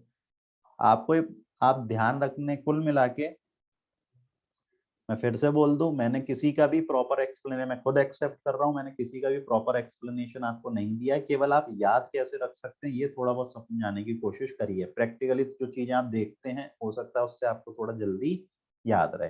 टेम्परेचर बढ़ जाएगा, मॉलिक्यूल्स की काइनेटिक एनर्जी बढ़ जाती है, तो मॉलिक्यूल की काइनेटिक एनर्जी होगी, ऑब्वियस है, सब भाग रहे हैं, एक ऐसे आप ऐसे याद रख सकते हो कि सरफेस पे मॉलिक्यूल है, अभी मॉलिक्यूल नीचे वाले मॉलिक्यूल उसको खींचने की कोशिश कर रहे थे, टेम्परेचर बढ़ा दिया, अब इसमें थर्मल भी तो इन्वॉल्व हो जाती है, मैं डेप्थ में सीधे नहीं ले जाना चाहता, टेम्परेचर बढ़ाओगे मॉलिक्यूल्स की स्पीड बढ़ जाएगी, मॉलिक्यूल की स्पीड बढ़ जाएगी, तो जो इसको खींचने की कोशिश कर रहे थे वो खुद ही नहीं संभल पा रहे, खुद ही भागने में लगे पड़े हैं, खुद ही की एनर्जी बहुत ज्यादा बढ़ गई, खुद ही को हैंडल नहीं कर पा रहे हैं, तो फिर वो ऊपर वाले को क्या खींचेंगे, तो सरफेस टेंशन क्या हो जाएगी, कम हो जाएगी। ऐसे ध्यान रख सकते हो। आ रही है बात समझ में? भाई मॉलिक्यूल ये है, थर्मल इस्तेमाल होने लगेगी, टेम्परेचर बढ़ाने से या थर्मल का यूज ज्यादा हो जाएगा, इसीलिए नहीं जाना चाह रहा था, लेकिन पूछे जा रहे हैं सब कि टेम्परेचर बढ़ाने से ऐसा क्या हो गया। तो टेम्परेचर बढ़ाने से ये हो गया, टेम्परेचर बढ़ाओगे काइनेटिक एनर्जी बढ़ जाएगी, थर्मल में आप पढ़ चुके हो, काइनेटिक एनर्जी बढ़ जाएगी तो इंटरमोलिकुलर फोर्सेस वहां पढ़ा होगा ना, हाई टेम्परेचर करने से रियल गैस टेंड करती है आइडियल गैस की तरफ, सुना होगा ना ये वाली चीजें वहां पर। High temperature and low pressure करने से real gas acting as a behaves as ideal gas, तो क्या है उसका रीजन, टेम्परेचर बढ़ाओगे काइनेटिक एनर्जी बढ़ जाएगी, तो इंटरमोलिकुलर फोर्सेस जो ऑलरेडी कम थे वो और कम हो जाएंगे, तो और कम हो जाएंगे इंटरमोलिकुलर फोर्सेस, तो सरफेस टेंशन कम हो जाएगी। सब इंटर रिलेटेड, ऐसा नहीं है कि थर्मल अलग है फ्लूइड अलग है, सब इंटर रिलेटेड होता है, लेकिन पढ़ाते समय अलग अलग डिस्कशन करते हैं। यार आप पूछ रहे थे तो बता दिए, 3-4 लोग कमेंट कर दिए टेम्परेचर से क्या हुआ, टेम्परेचर से क्या हुआ, तो बता दे रहे हैं। अल्टीमेटली आपको ध्यान रखना, याद ऐसे रख लो कि गर्म पानी से कपड़े धोना आसान होता है, यानी सरफेस टेंशन कम रही होगी। डिटर्जेंट मिलाने से कपड़े धोना आसान होता है, क्यों, वहां सरफेस टेंशन कम हो गई। ऑयली हाथ धोने हैं अगर, तो हम किससे धोते हैं, गर्म पानी से, तो उसका भी रीजन क्या, सरफेस टेंशन कम हो गई। आ रही बात समझ में? तो अब ऐसे चीजों को याद रख सकते हैं। चलिए अब मेनली हम आ जाते हैं सरफेस टेंशन का फॉर्मूला क्या होता है, ये सब चीजें हम ध्यान रखें। अब ये डिफाइंड, अब इसमें भी कई लोगों को दिक्कत, सर ऐसा कैसे, टेंशन तो फोर्स होता है, ये डिफाइन करने का एक तरीका है कि सरफेस पर जो आपको टेंशन मिल रही है, जो फोर्सेस मिल रहे हैं, वो पर यूनिट लेंथ क्या होगा, उसका नाम रखा गया सरफेस टेंशन। यानी वो कोएसिव फोर्सेस हैं, कोएसिव फोर्स जो आपको मिल रहे हैं उन सबका डिस्कशन होता है, लेकिन डिफाइंड ही किया गया इस तरीके से। अब ऐसा नहीं सर ऐसा ही क्यों किया गया, कईयों को इसमें भी तकलीफ रहती है, ऐसा ही क्यों, क्यों का कोई आंसर नहीं है भाई, डिफाइंड ही इस तरीके से किया गया कि सरफेस पर जो फिनोमेना हो रही है, वहां जो फोर्सेस एग्जिस्ट कर रहे हैं वो पर यूनिट लेंथ कितने होंगे, यूनिट लेंथ पर कितना फोर्स आ रहा होगा, उसकी स्टडी की जाती है। तो force acting per unit length on one side of imaginary line drawn on the surface of the free liquid at right angle, कुछ कुछ उसमें लिखा हुआ है। आप तो अल्टीमेटली क्या ध्यान रखें, जो सरफेस टेंशन है, जो सरफेस टेंशन है, ये सरफेस फिनोमेना है, कुछ फोर्सेस एग्जिस्ट कर रहे होंगे, वो फोर्सेस पर यूनिट लेंथ पर देखे जाएं, उसे बोलते हैं सरफेस टेंशन। जैसे फॉर एग्जांपल, अब मैं, ये तो आपको कंटेनर नजर आ रहा है, मैं आपको टॉप व्यू दिखाने की कोशिश कर रहा हूँ। टॉप व्यू में क्या दिखेगा, ये पूरा आपको एक सर्कुलर लेयर दिखेगी, यही है टॉप सरफेस अपना, है ना, मैं टॉप व्यू दिखाने की कोशिश कर रहा हूँ, दिस इज टॉप व्यू, ठीक। तो जब आप इसके ऊपर देखोगे तो आपको यहाँ पर कई सारे मॉलिक्यूल दिख रहे होंगे, ये टॉप सरफेस है। तो क्या बताने की कोशिश कर रहे हैं, डिफाइन कैसे करते हैं, न्यूमेरिकल मैथमेटिकली पर्सपेक्टिव क्या है, वो सब तो हमने देख लिया कि स्फीयर ऑफ इन्फ्लुएंस से नीचे की तरफ फोर्स लग रहा है, खींचातानी हो रही है, तो मॉलिक्यूल नीचे जाने की कोशिश कर रहे हैं, सरफेस टेंशन कुछ हो रहा है वहां पर। अब उसको मैथमेटिकली अप्रोच दे रहे हैं कि यार क्या हुआ, हमने ये जो मॉलिक्यूल है, मॉलिक्यूल को समझने की कोशिश करी कि यार यहाँ पर हर मॉलिक्यूल अनस्टेबल है, सबके पास एनर्जी वगैरह होंगी, ठीक। तो हमने बोला कि यार ये जो मॉलिक्यूल्स हैं, नीचे वाले तो खींच ही रहे हैं इसको, इसके जो नीचे की लेयर होगी वो तो नीचे खींच ही रही है, लेकिन हमने बोला जो साइड वाली है, ये भी इसको खींचने की कोशिश कर रहे होंगे, ये भी आपस में इसको क्या कर रहे होंगे, खींचने की कोशिश कर रहे होंगे। तो हमने बोला ये जो लेंथ है, इस लेंथ पर जितने भी फोर्स आ रहे हैं उसको ऑब्जर्व करिए आप। तो ऑब्वियस है नेट फोर्स जीरो आ जाएगा, किसी के दिमाग में ये भी खुरापात आती है कि सर नेट फोर्स तो जीरो होगा, बिल्कुल जीरो हो जाएगा, क्यों, क्योंकि अगर ये वाले मॉलिक्यूल सेम फोर्स से खींच रहे होंगे इस वाले फोर्स के, तो ऑब्वियस है कितना हो जाएगा, नेट फोर्स जीरो। अब आपने कुछ बदलाव कर दिए, कुछ बदलाव कैसे, आपने बीच में क्या किया, एक बाउंड्री सी बना ली फॉर एग्जाम्पल, और आपने इस तरफ क्या किया, इम्प्योरिटी मिला दी, आपने इस तरफ क्या कर दिया, इम्प्योरिटी मिला दी। अब इम्प्योरिटी मिला दी, हाँ नीचे भी लग रहे होंगे फोर्सेस, हम साइड वाले फोर्स की बात कर रहे हैं कि कैसे डिफाइन करते हैं, हम मैथमेटिकली हम बात कर रहे हैं। तो हमने बोला जो नीचे वाले मॉलिक्यूल हैं उनको छोड़ो, अब साइड वाले मॉलिक्यूल्स को देखिए। तो हमने एक तरफ इम्प्योरिटी मिलाई, अब इम्प्योरिटी डिपेंड करेगी सॉल्युबल मिलाई है इनसॉल्युबल मिलाई, तो हमने बोल दिया कि मान लो हमने समझने के लिए डिटर्जेंट मिला दिया। डिटर्जेंट क्या था, फिर दिमाग में आएगा डिटर्जेंट क्या होता है यार, जिससे कपड़े धोने आसान होते हैं, यानी सरफेस टेंशन क्या हो गई होगी, इस तरफ की कम। तो यहाँ की सरफेस टेंशन कम हो गई, यानी ये वाले मॉलिक्यूल अब उतने फोर्सेस को नहीं खींच रहे होंगे। तो इस जो बाउंड्री पर हम बात करें, इस बाउंड्री पर नेट फोर्स किस तरफ लगने लग जाएगा, नेट फोर्स किस तरफ लगेगा, तो it will be towards left, left की तरफ लगना शुरू हो जाएगा। ठीक है, तो क्या बोला फिर से सुन लें।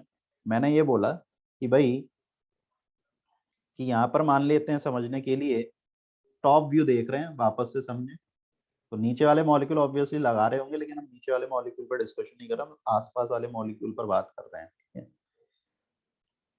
फिर से देखें, ये रहा टॉप व्यू। तो ये क्या बोलता है, डिफाइन कैसे किया गया कि भाई यहाँ पर एक लाइन कंसीडर करो, और लाइन पर जो मॉलिक्यूल्स होंगे, इमेजिनरी लाइन है, ऐसा नहीं कि लाइन बना लिया आपने, पेन लेके गए पानी पर लाइन बनाना शुरू कर दिया आपने। एक इमेजिनरी लाइन कंसीडर करो और इसके दोनों तरफ मॉलिक्यूल होंगे, दोनों तरफ ही मॉलिक्यूल खींच रहे होंगे और दोनों तरफ ही नेट फोर्स 0 होगा। लेकिन हमने बोला खींचातानी जो हो रही है उसकी स्टडी करो, तो हमने बोला एक तरफ का फोर्स देखिए, बस आप एक तरफ का फोर्स। ये जो फोर्स आ रहा है, ये जो फोर्स आया पर यूनिट लेंथ, इसी का नाम क्या रख दिया उन्होंने, सरफेस टेंशन। इसी का नाम क्या रख दिया, सरफेस टेंशन। कि यार डिफाइन तो करना पड़ेगा ना कितना है।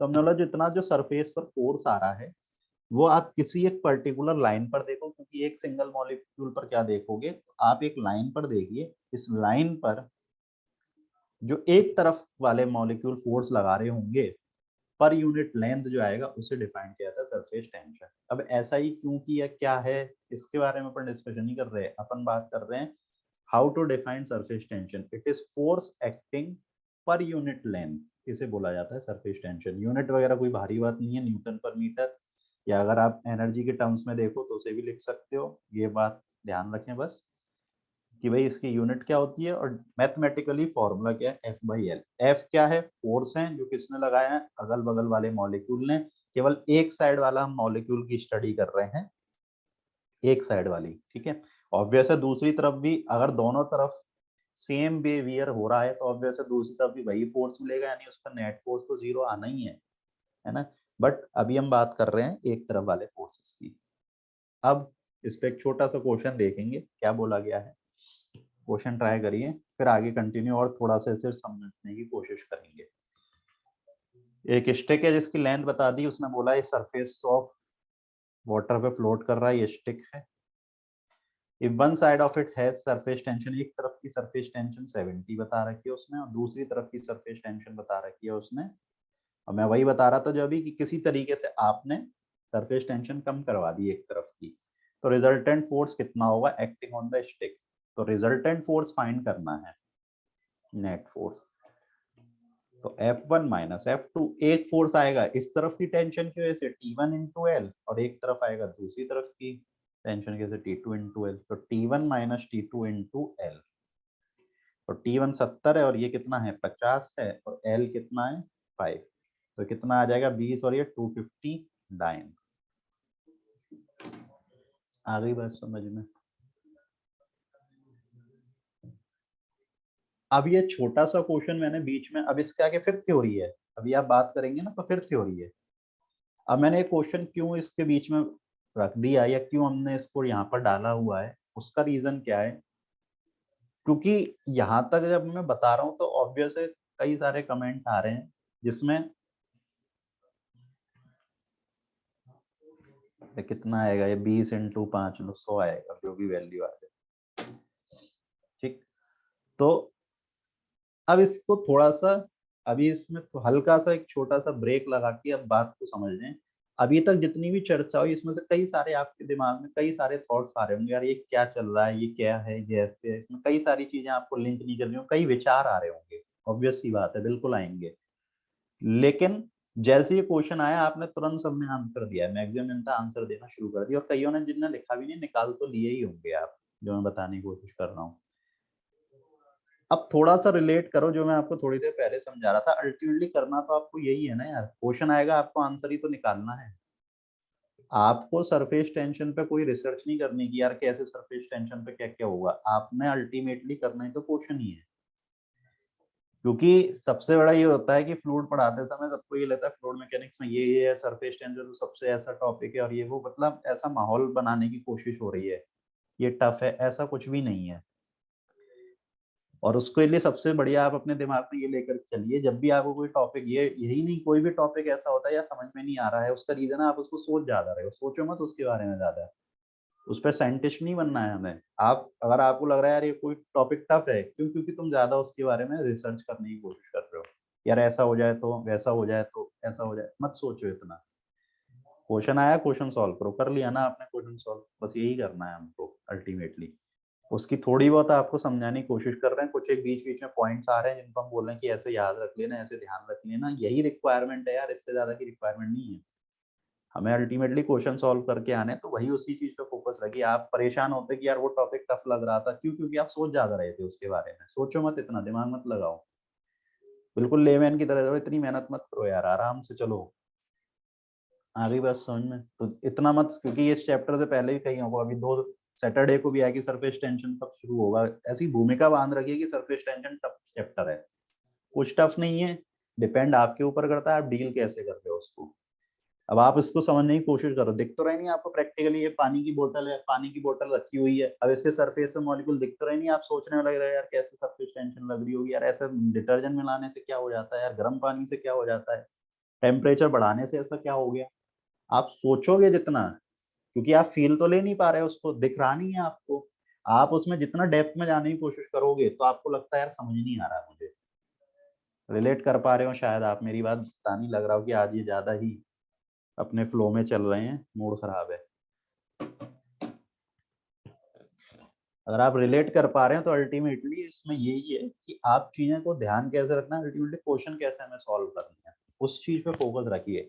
आप सोचोगे कि यार इसको पूरा डेप्थ में समझना है कि टेम्परेचर बढ़ाने से ऐसा क्या हुआ, वो क्या हुआ उस चीज में चल समझ में वो भी आएगा, उसकी डेप्थ में जितना जाओगे, उसकी रिसर्च पढ़ोगे तो वो भी आ जाएगा समझ में। लेकिन बात ये है, वो जरूरत नहीं है ना यार अपनी। चलिए वापस आ जाते हैं फिर से। अब जिस पे क्वेश्चन बनते हैं, ऐसे वो निडल वाली बात चल रही थी कि आपने निडल लिख दी सरफेस पर, तो ये आपको फ्रंट व्यू दिखाया जा रहा है सामने से, मैं थोड़ा सा साइड व्यू दिखाने की कोशिश कर रहा हूँ निडल का, ये रहा निडल, ये आपने निडल रख दी और ये सरफेस था, ठीक है। आप ऐसा इमेजिन करें, थोड़ा सा 3D व्यू देखना पड़ेगा जब ये चीजें थोड़ा सा आपको दिखेंगी ये, ठीक है। तो सामने से ये आपको जो नजर आ रहा है, ये फ्रंट व्यू है, ये आपको दिख रहा है सामने से अभी इस फिगर में। अब जब आप जैसे ही निडल रखोगे, आप इमेजिन करें, तो निडल जैसे ही कांटेक्ट में आएगी तो ये वाली जो चीजें हैं ये आपके कांटेक्ट में आ गई, किसके? लिक्विड के। अब क्या हुआ, जैसे ही लिक्विड के कांटेक्ट में आएगी तो इसका कुछ ना कुछ, निडल है बेशक छोटी सी है लेकिन कुछ ना कुछ तो वेट होगा, इस वेट की वजह से क्या करेगी, थोड़ा सा नीचे जाने की कोशिश करेगी, ठीक। अब मैं सामने फिर आ जाता हूँ फ्रंट व्यू। तो पहले ऐसी सिचुएशन थी, ये निडल थी, ऐसे इमेजिन कर लीजिए। अब ये अपने वेट की वजह से किधर जाने की कोशिश करेगी, नीचे की तरफ, किधर जाने की कोशिश करेगी, नीचे।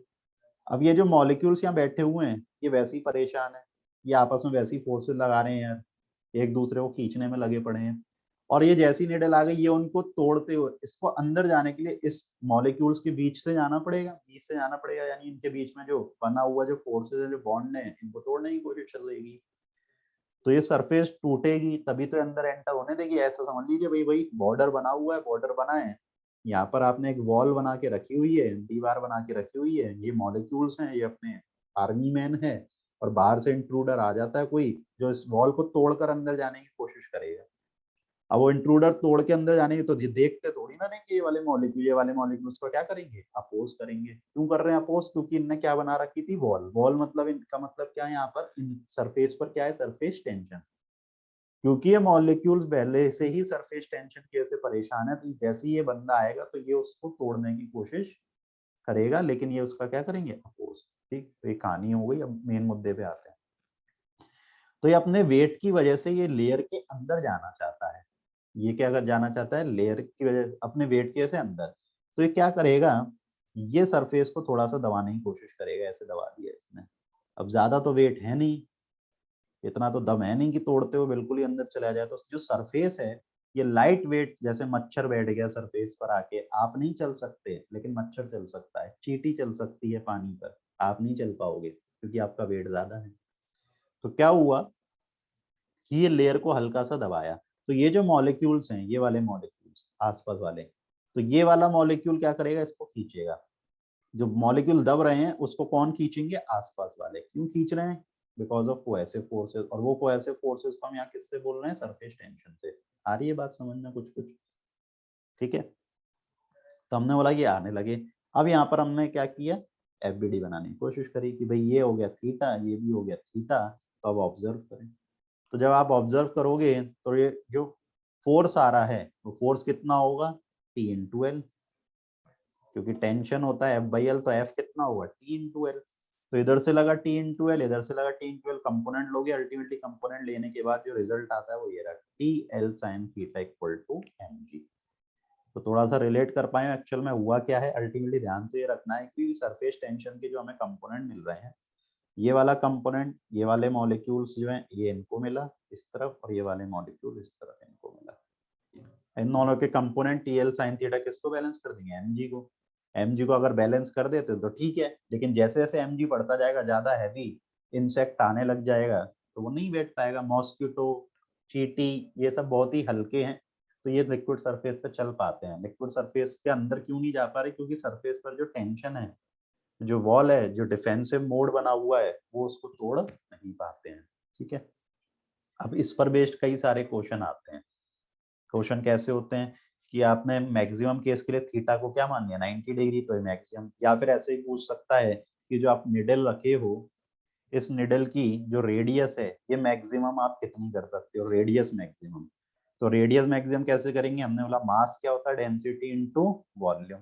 वॉल्यूम क्या होगा, 4/3 पाई आर क्यूब। तो आप अभी मास लिखे हो, मास की जगह पे क्या लिख लोगे, डेंसिटी इनटू वॉल्यूम, तो आपको यहाँ से क्या मिल जाएगा, आर मैक्स। क्वेश्चन में ऐसे पूछ लेता है कि भाई कितना डेंस, कितनी रेडियस तक अपन निडल की कितनी रेडियस बढ़ाते चले जाएं, तो आप यहीं से देखोगे कि निडल कितना संभाल रही थी, 2L sin theta equal to mg। तो आप रेडियस बढ़ाओगे तो मास बढ़ेगा, इसके अकॉर्डिंग आप चलते जाइए। साइन थीटा को भी हम मैक्सिमम मान के सॉल्व कर लेते कि साइन थीटा मैक्सिमम कितना होगा, 1। ठीक, फिर अगेन बोल रहा हूँ, ज्यादा सोचिए मत कि साइन थीटा और ये सब। अल्टीमेटली देखिए कि निडल का वेट है mg, उसको बैलेंस कौन करेगा, सरफेस द्वारा, जो सरफेस पर टेंशन है उसके द्वारा। तो जो फोर्स होगा वो टेंशन इनटू क्या लिखेंगे, लेंथ लिखेंगे। जितना सोचोगे उतनी दिक्कतें आएंगी। आप सीधा सीधा ऑब्जर्व करें हुआ क्या, mg को किसी ने बैलेंस किया हुआ, बैलेंस किसकी वजह से आया है, वो फोर्स किसकी वजह से, बिकॉज ऑफ सरफेस टेंशन। ठीक, और वो फोर्स कैसे लिखोगे, सरफेस टेंशन इनटू लेंथ।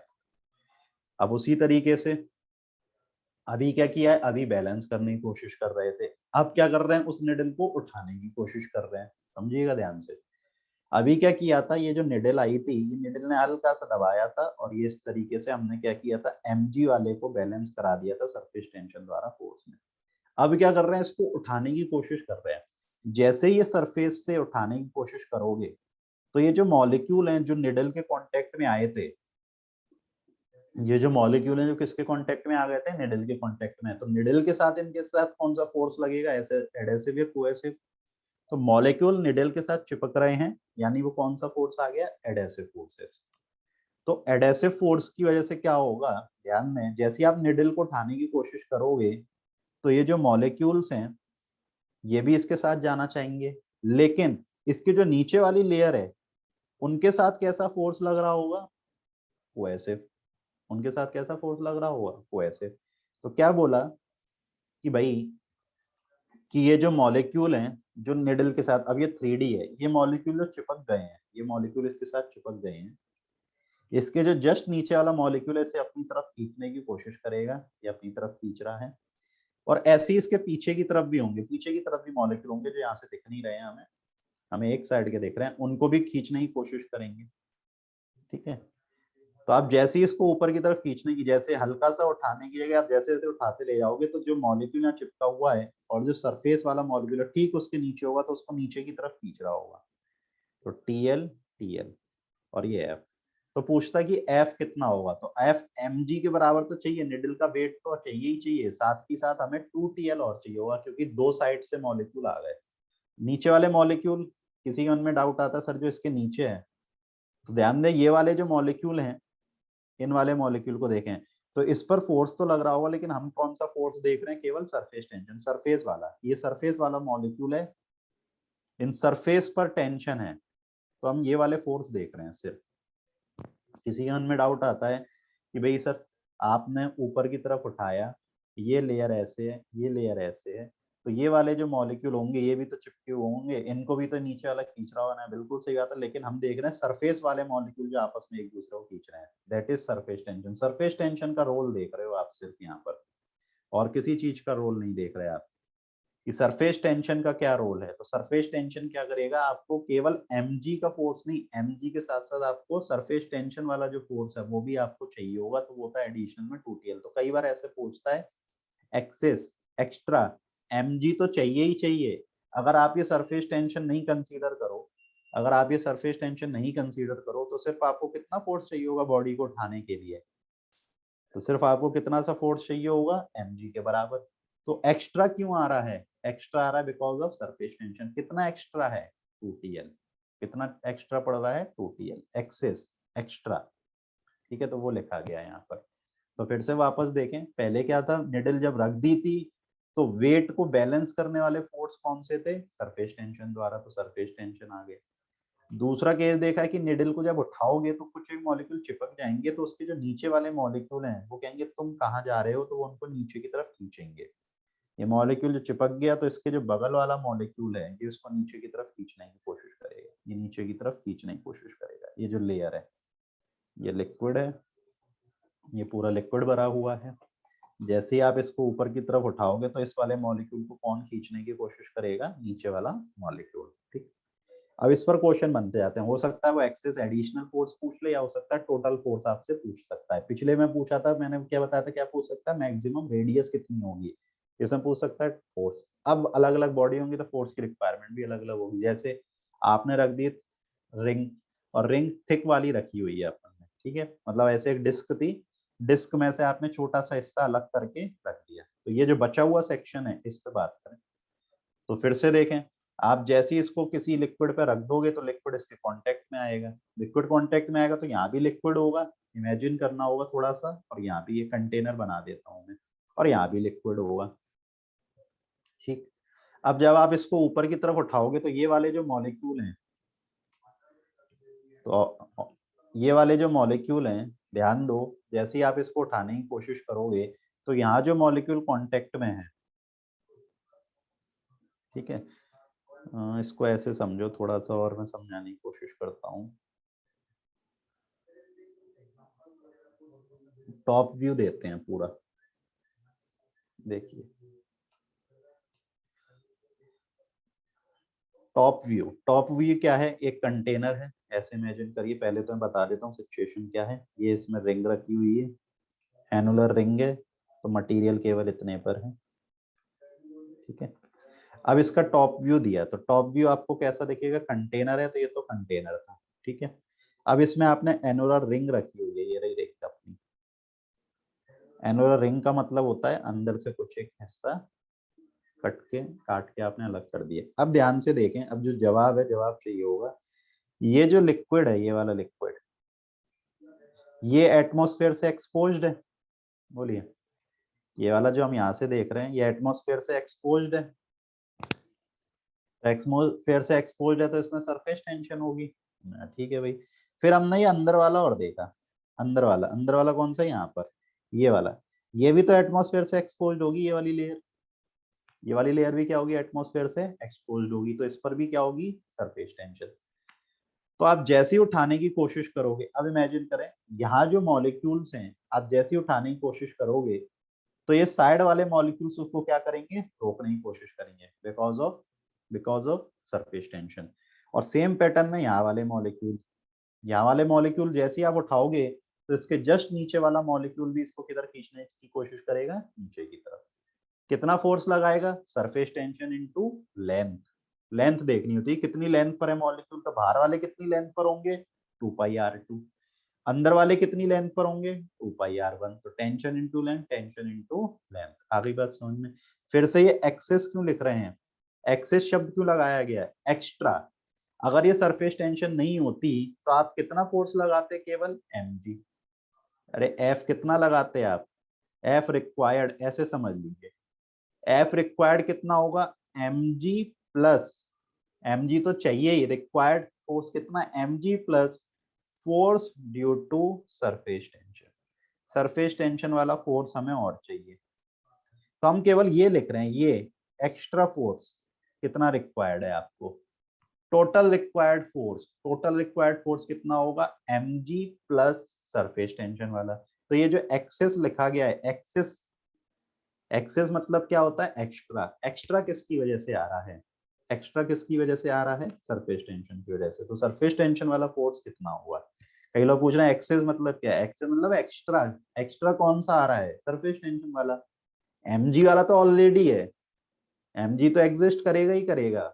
हम बोल रहे हैं उसके अलावा एक्स्ट्रा क्यों देना पड़ रहा है आपको, mg देने से नहीं उठ पा रहा, क्यों, क्योंकि मॉलिक्यूल्स खींचेंगे तो वो एक्स्ट्रा कितना देना पड़ रहा है, mg या 10 न्यूटन। हमने बोला अभी तक हमने कभी सरफेस टेंशन की बात नहीं करी थी, तो हमें कितना फोर्स देकर उठाने के लिए चाहिए होगा 10 न्यूटन, लेकिन अब हमें देना पड़ रहा है 11 न्यूटन। तो हमने बोला यार 11 न्यूटन में 1 न्यूटन एक्स्ट्रा कैसे आ रहा है, तो that extra is because of surface tension. आ रही है बात समझ में इतनी। अब इसमें आगे देखें, अब देखें कि मान लो कि आपने ये देखी थी, इसे बोलते हैं एनुलर रिंग। एनुलर रिंग का मतलब क्या होता है, डिस्क में से, ये डिस्क थी पूरी, डिस्क में से छोटा सा हिस्सा आपने अलग कर दिया, वो भी एनुलर रिंग। लेकिन छोटा सा हिस्सा नहीं, हमने क्या किया, ये पूरा हटा दिया, केवल इसकी थिकनेस हमने बहुत कम रखी, तो वो क्या हो गई, अपनी प्रॉपरली रिंग बोल देते हैं उसे, ठीक है। तो रिंग बोले तो इसकी जो इनर रेडियस है और जो आउटर रेडियस है, ये लगभग क्या होगी, सेम होगी, ये लगभग क्या हो जाएगी, सेम हो जाएगी। तो अभी हम जो बोल रहे थे, अभी हम जो बात किए थे पिछली वाली स्लाइड में, कि एक्सेस कितना था, एक अंदर वाला था 2πr1 और एक बाहर वाला था 2πr2, यही था। अब ये दोनों लगभग बराबर होंगे, तो लगभग बराबर हो जाएंगे, तो कितना आ जाएगा, 4πrt। आ रही है बात समझ, ये है 2π। तो जब आप देखते हो तो कुछ नहीं है इसमें और पिछले में, r1 r2 लगभग क्या है, अगर बराबर हैं तो आप डायरेक्टली लिख सकते हो 2πrt, ठीक है। चलिए, तो इसको उठाने में इतना लगेगा। अगर ये पूरी डिस्क होती, अगर ये पूरी डिस्क हो जाती फॉर एग्जांपल, तो आप इमेजिन करें, तो सिर्फ कौन सा वाला देखते हैं अपन, बाहर वाला। वही बात है, पिछले अभी हमने कंटेनर बनाया था, अगर ये पूरा कवर्ड हो जाएगा तो अंदर तो कोई भी एक्सपोज नहीं होगा, एटमॉस्फेयर से कोई भी एक्सपोज नहीं होगा, तो उन पर कोई सरफेस टेंशन नहीं होगी। केवल सरफेस टेंशन कहाँ मिलेगी हमें, बाहर मिलेगी। अगर डिस्क कंप्लीट होती, अगर डिस्क कंप्लीट होती तो सिर्फ जो मॉलिक्यूल्स जो होते, जो सरफेस टेंशन लगा रहे होते, वो कौन से वाले होते, बाहर वाले। तो डिस्क पर कितना आता, टी इंटू 2πr, डिस्क के लिए कितना लिखते हैं, टी इंटू 2πr, केवल एक लिख रहे होते, ठीक है। जैसे ये आ गया डिस्क की बात, वही तो समझा रहे थे कि डिस्क पर बाहर से कंटेनर लिया, कंटेनर पे हमने डिस्क बैठा दी, ये रही डिस्क। अब देखो, तो अब इसका टॉप व्यू देखो, तो टॉप व्यू जब आप देखोगे, जब टॉप व्यू आप देखोगे तो आपको दिखेगा केवल यहाँ वाले मॉलिक्यूल जो हैं यही तो सरफेस टेंशन में होंगे। इस डिस्क के जो नीचे हैं मॉलिक्यूल, इस डिस्क के जो जस्ट नीचे हैं, वो थोड़ी ना एक्सपोज्ड हो रहे हैं एटमॉस्फेयर से, और जब वो एटमॉस्फेयर से एक्सपोज्ड नहीं हो रहे हैं तो फिर उन पे टेंशन होगी नहीं। आ रही है बात समझ में। सरफेस टेंशन कहाँ पर आती है, वैसे भी देख लो, वो सरफेस पर जो किससे एक्सपोज्ड हो रहा होगा, एटमॉस्फेयर से, वो जो किससे हो रहा होगा एक्सपोज्ड, एटमॉस्फेयर से। तो जब इसको उठाओगे तो सिर्फ इन वाले मॉलिक्यूल्स को रोकने की कोशिश हो रही होगी, किन के द्वारा, इनके जस्ट नीचे वालों के द्वारा। तो सिर्फ फोर्स किसकी वजह से आएगा, केवल एक लेयर होगी, 2πr। तो 2πr इंटू टेंशन, ये एक्स्ट्रा है। फिर से बोल दें, mg तो है ही, mg तो हमेशा लगेगा, लेकिन बस ये क्या होगा, एक्स्ट्रा। आ गई बात समझ। चलिए अब इन पर बेस्ड क्वेश्चन देखेंगे।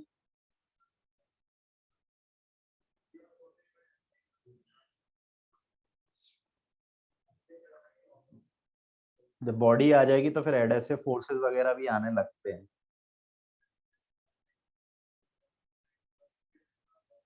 जब डिस्क रख दोगे तो डिस्क के मॉलिक्यूल खींचेंगे ना उसको।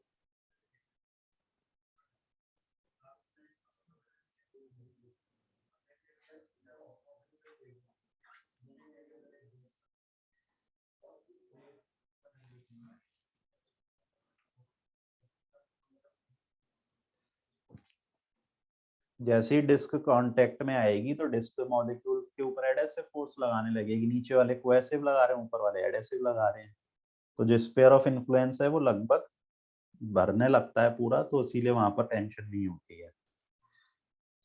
ठीक है,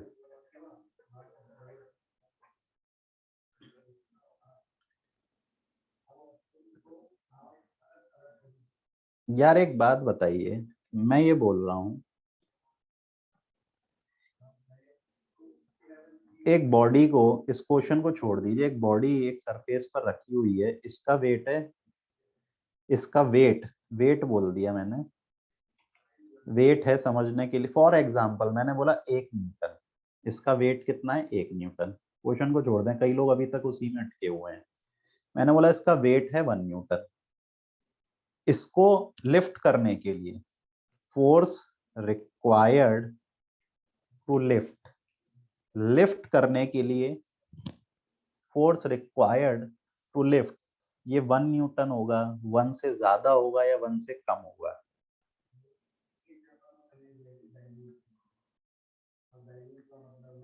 1 से ज्यादा, ये ज्यादा जो लगा रहे हो ये किस वजह से आ रहा है, ये एडिशनल फोर्स किस वजह से आ रहा है, सरफेस टेंशन की वजह से। तो आप इस चीज में क्या कंफ्यूज हो रहे हो कि एडिशनल का, एडिशनल में mg आए, mg क्यों आएगा एडिशनल फोर्स में? एडिशनल फोर्स का मतलब क्या है, एक्स्ट्रा क्या है, एक्स्ट्रा क्यों वर्ड इस्तेमाल, एक्स्ट्रा किस चीज के लिए कह रहे हो आप बार बार? अरे आप सब्जी खरीदने जाते हो, सब्जी खरीदने प्रैक्टिकली आ जाओ, आप तो उसी से ज्यादा समझ पाओगे। आप सब्जी खरीदे और आपने उससे लास्ट में बोला धनिया दे दो, तो धनिया क्या है?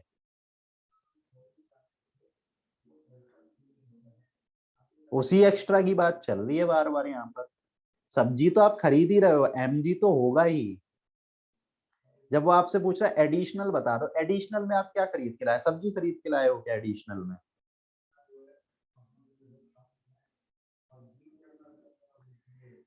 प्रैक्टिकली सोचना, आप खुद रिलेट करो।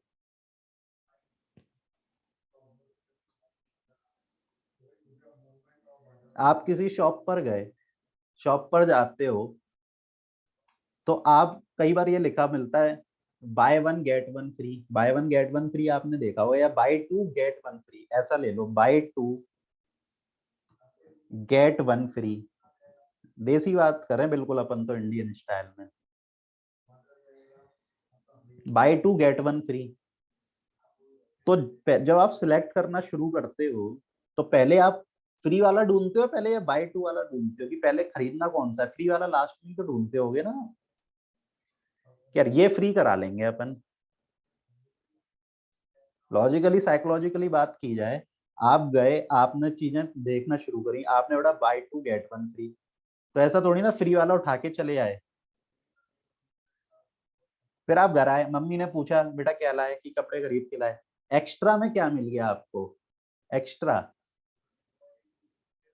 एक्स्ट्रा में ये वन फ्री मिला, ये है एक्स्ट्रा, टोटल तो यही है।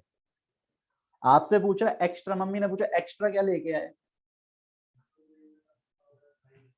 हाँ जा रहे हैं बेटा तुम्हारे मैसेज, सचिन कुमार आ रहे हैं तुम्हारे मैसेज। एक्स्ट्रा जब पूछ रहा है आपसे, calculate additional force required to pull the needle out of water, additional force क्या है, एक्स्ट्रा में क्या लेकर आए, धनिया, एक्स्ट्रा में क्या लेकर आए, ये वन फ्री जो मिला, ये है एक्स्ट्रा। mg तो एग्जिस्ट कर ही रहा है, कितना फोर्स रिक्वायर्ड है to lift, to pull the water, mg plus force due to surface tension. लेकिन अभी उसने पूछा एडिशनल वाला बताओ, तो एडिशनल वाला यही है, यही है एडिशनल, mg नहीं है उसमें इंक्लूड। नहीं तुम्हारे समझ में आ गया बेटा संदीप, सबके नहीं आ रहा है समझ में। एडिशनल क्या है, एडिशनल समझिए आप, एक्स्ट्रा, mg तो है ही, mg तो कहीं जाएगा ही नहीं, उसके अलावा एक्स्ट्रा आप कितना दे रहे हैं, एडिशनल कितना दे रहे हो, क्यों दे रहे हो additional, surface tension, surface tension नहीं होती तो आप ये नहीं देते, आज तक कभी दिया आपने इसको, नहीं दिया। अच्छा इसमें, चलो अब इतनी बात हो ही रही तो और लो, आपने वो पढ़ा, फ्लूइड स्टैटिक पढ़कर आ गए, अब ध्यान देना, अभी ये बात किसी ने नहीं पूछी, लेकिन अब मैं ये पूछ लेता हूँ कि आपने फ्लूइड स्टैटिक पढ़ी, वहां बॉडी सरफेस पर जो फ्लोट करती थी सर, हम वहां पर बोलते थे mg पर बायएंड फोर्स, ऐसे ही पढ़ाया गया था। लेकिन सरफेस तो इस पर सरफेस टेंशन की दे रही होगी, TL इंटू TL, तो mg बराबर होना चाहिए FB प्लस 2TL। बोलो अब, तो नहीं देखते थे अपन, होगा वहां पे भी कम होगा लेकिन होगा ना, तो वहां केवल ये देख रहे थे। अब बात हो रही है उसी चीज को, उसी को वापस से बात कर रहे हैं कि एक्स्ट्रा, तो एक्स्ट्रा क्या दिख रहा है आपको, ये रहा ना, ये चीज है extra, this one is additional, ये एक्स्ट्रा आ गया इस चैप्टर में, इसके बारे में पूछ रहे हैं बार बार। ये एक्स्ट्रा कितना है, तो इसने एक्स्ट्रा पूछा है, निडल जब फ्लोट कर रही होती है तो एक्स्ट्रा कितना होता है रिक्वायर्ड टू पुल, तो extra force required to pull होता है 2TL into 2T into L। 2 T कितना है 7 इंटू 10⁻⁻², L कितना था 4 सेंटीमीटर था 10⁻⁻²। सॉल्व कर लो इसको, कितना आ जाएगा ये, 4 2 जा 8, 56 इंटू 10⁻⁻4। दिस इज एक्स्ट्रा, ये एक्स्ट्रा है।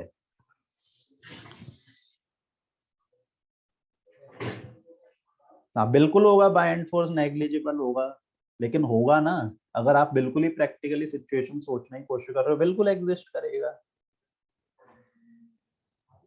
जब वो तैर रहा होगा,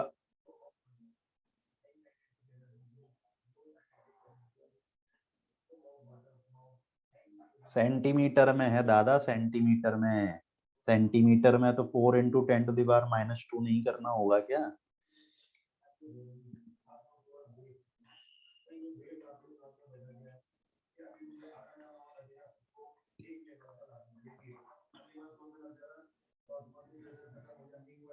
अभी तो पढ़ाया था, तो जब आप इसे ऊपर उठाओगे, निडल ये 3D व्यू दिया था, एक इस तरफ वाले मॉलिक्यूल होंगे, एक दूसरी तरफ वाले मॉलिक्यूल होंगे, फ्रंट व्यू ऐसे था कुछ, एक इधर वाले मॉलिक्यूल एक इधर वाले मॉलिक्यूल खींचेंगे, ये खींचेंगे, नीचे वाले नहीं कुछ करेंगे, अभी तो बता रहे थे।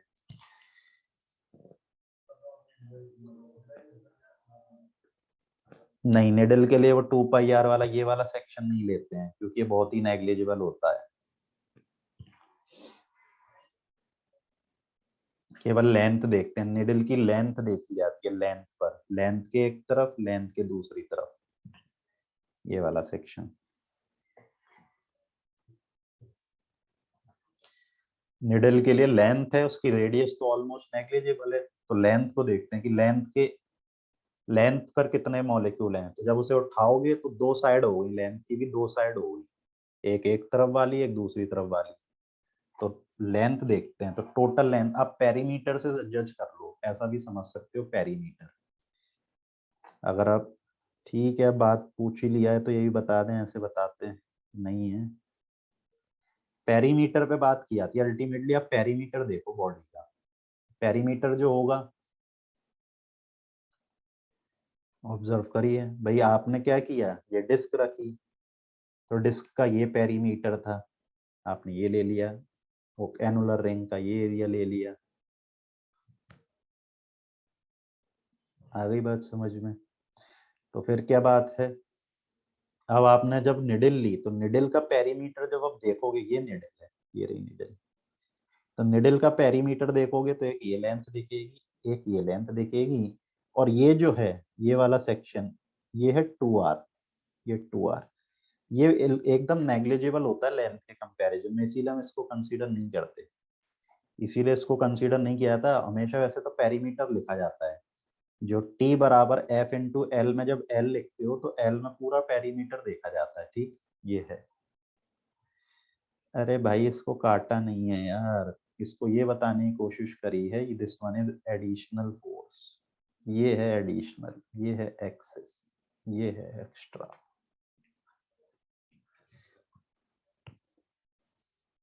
आ गई बात समझ में?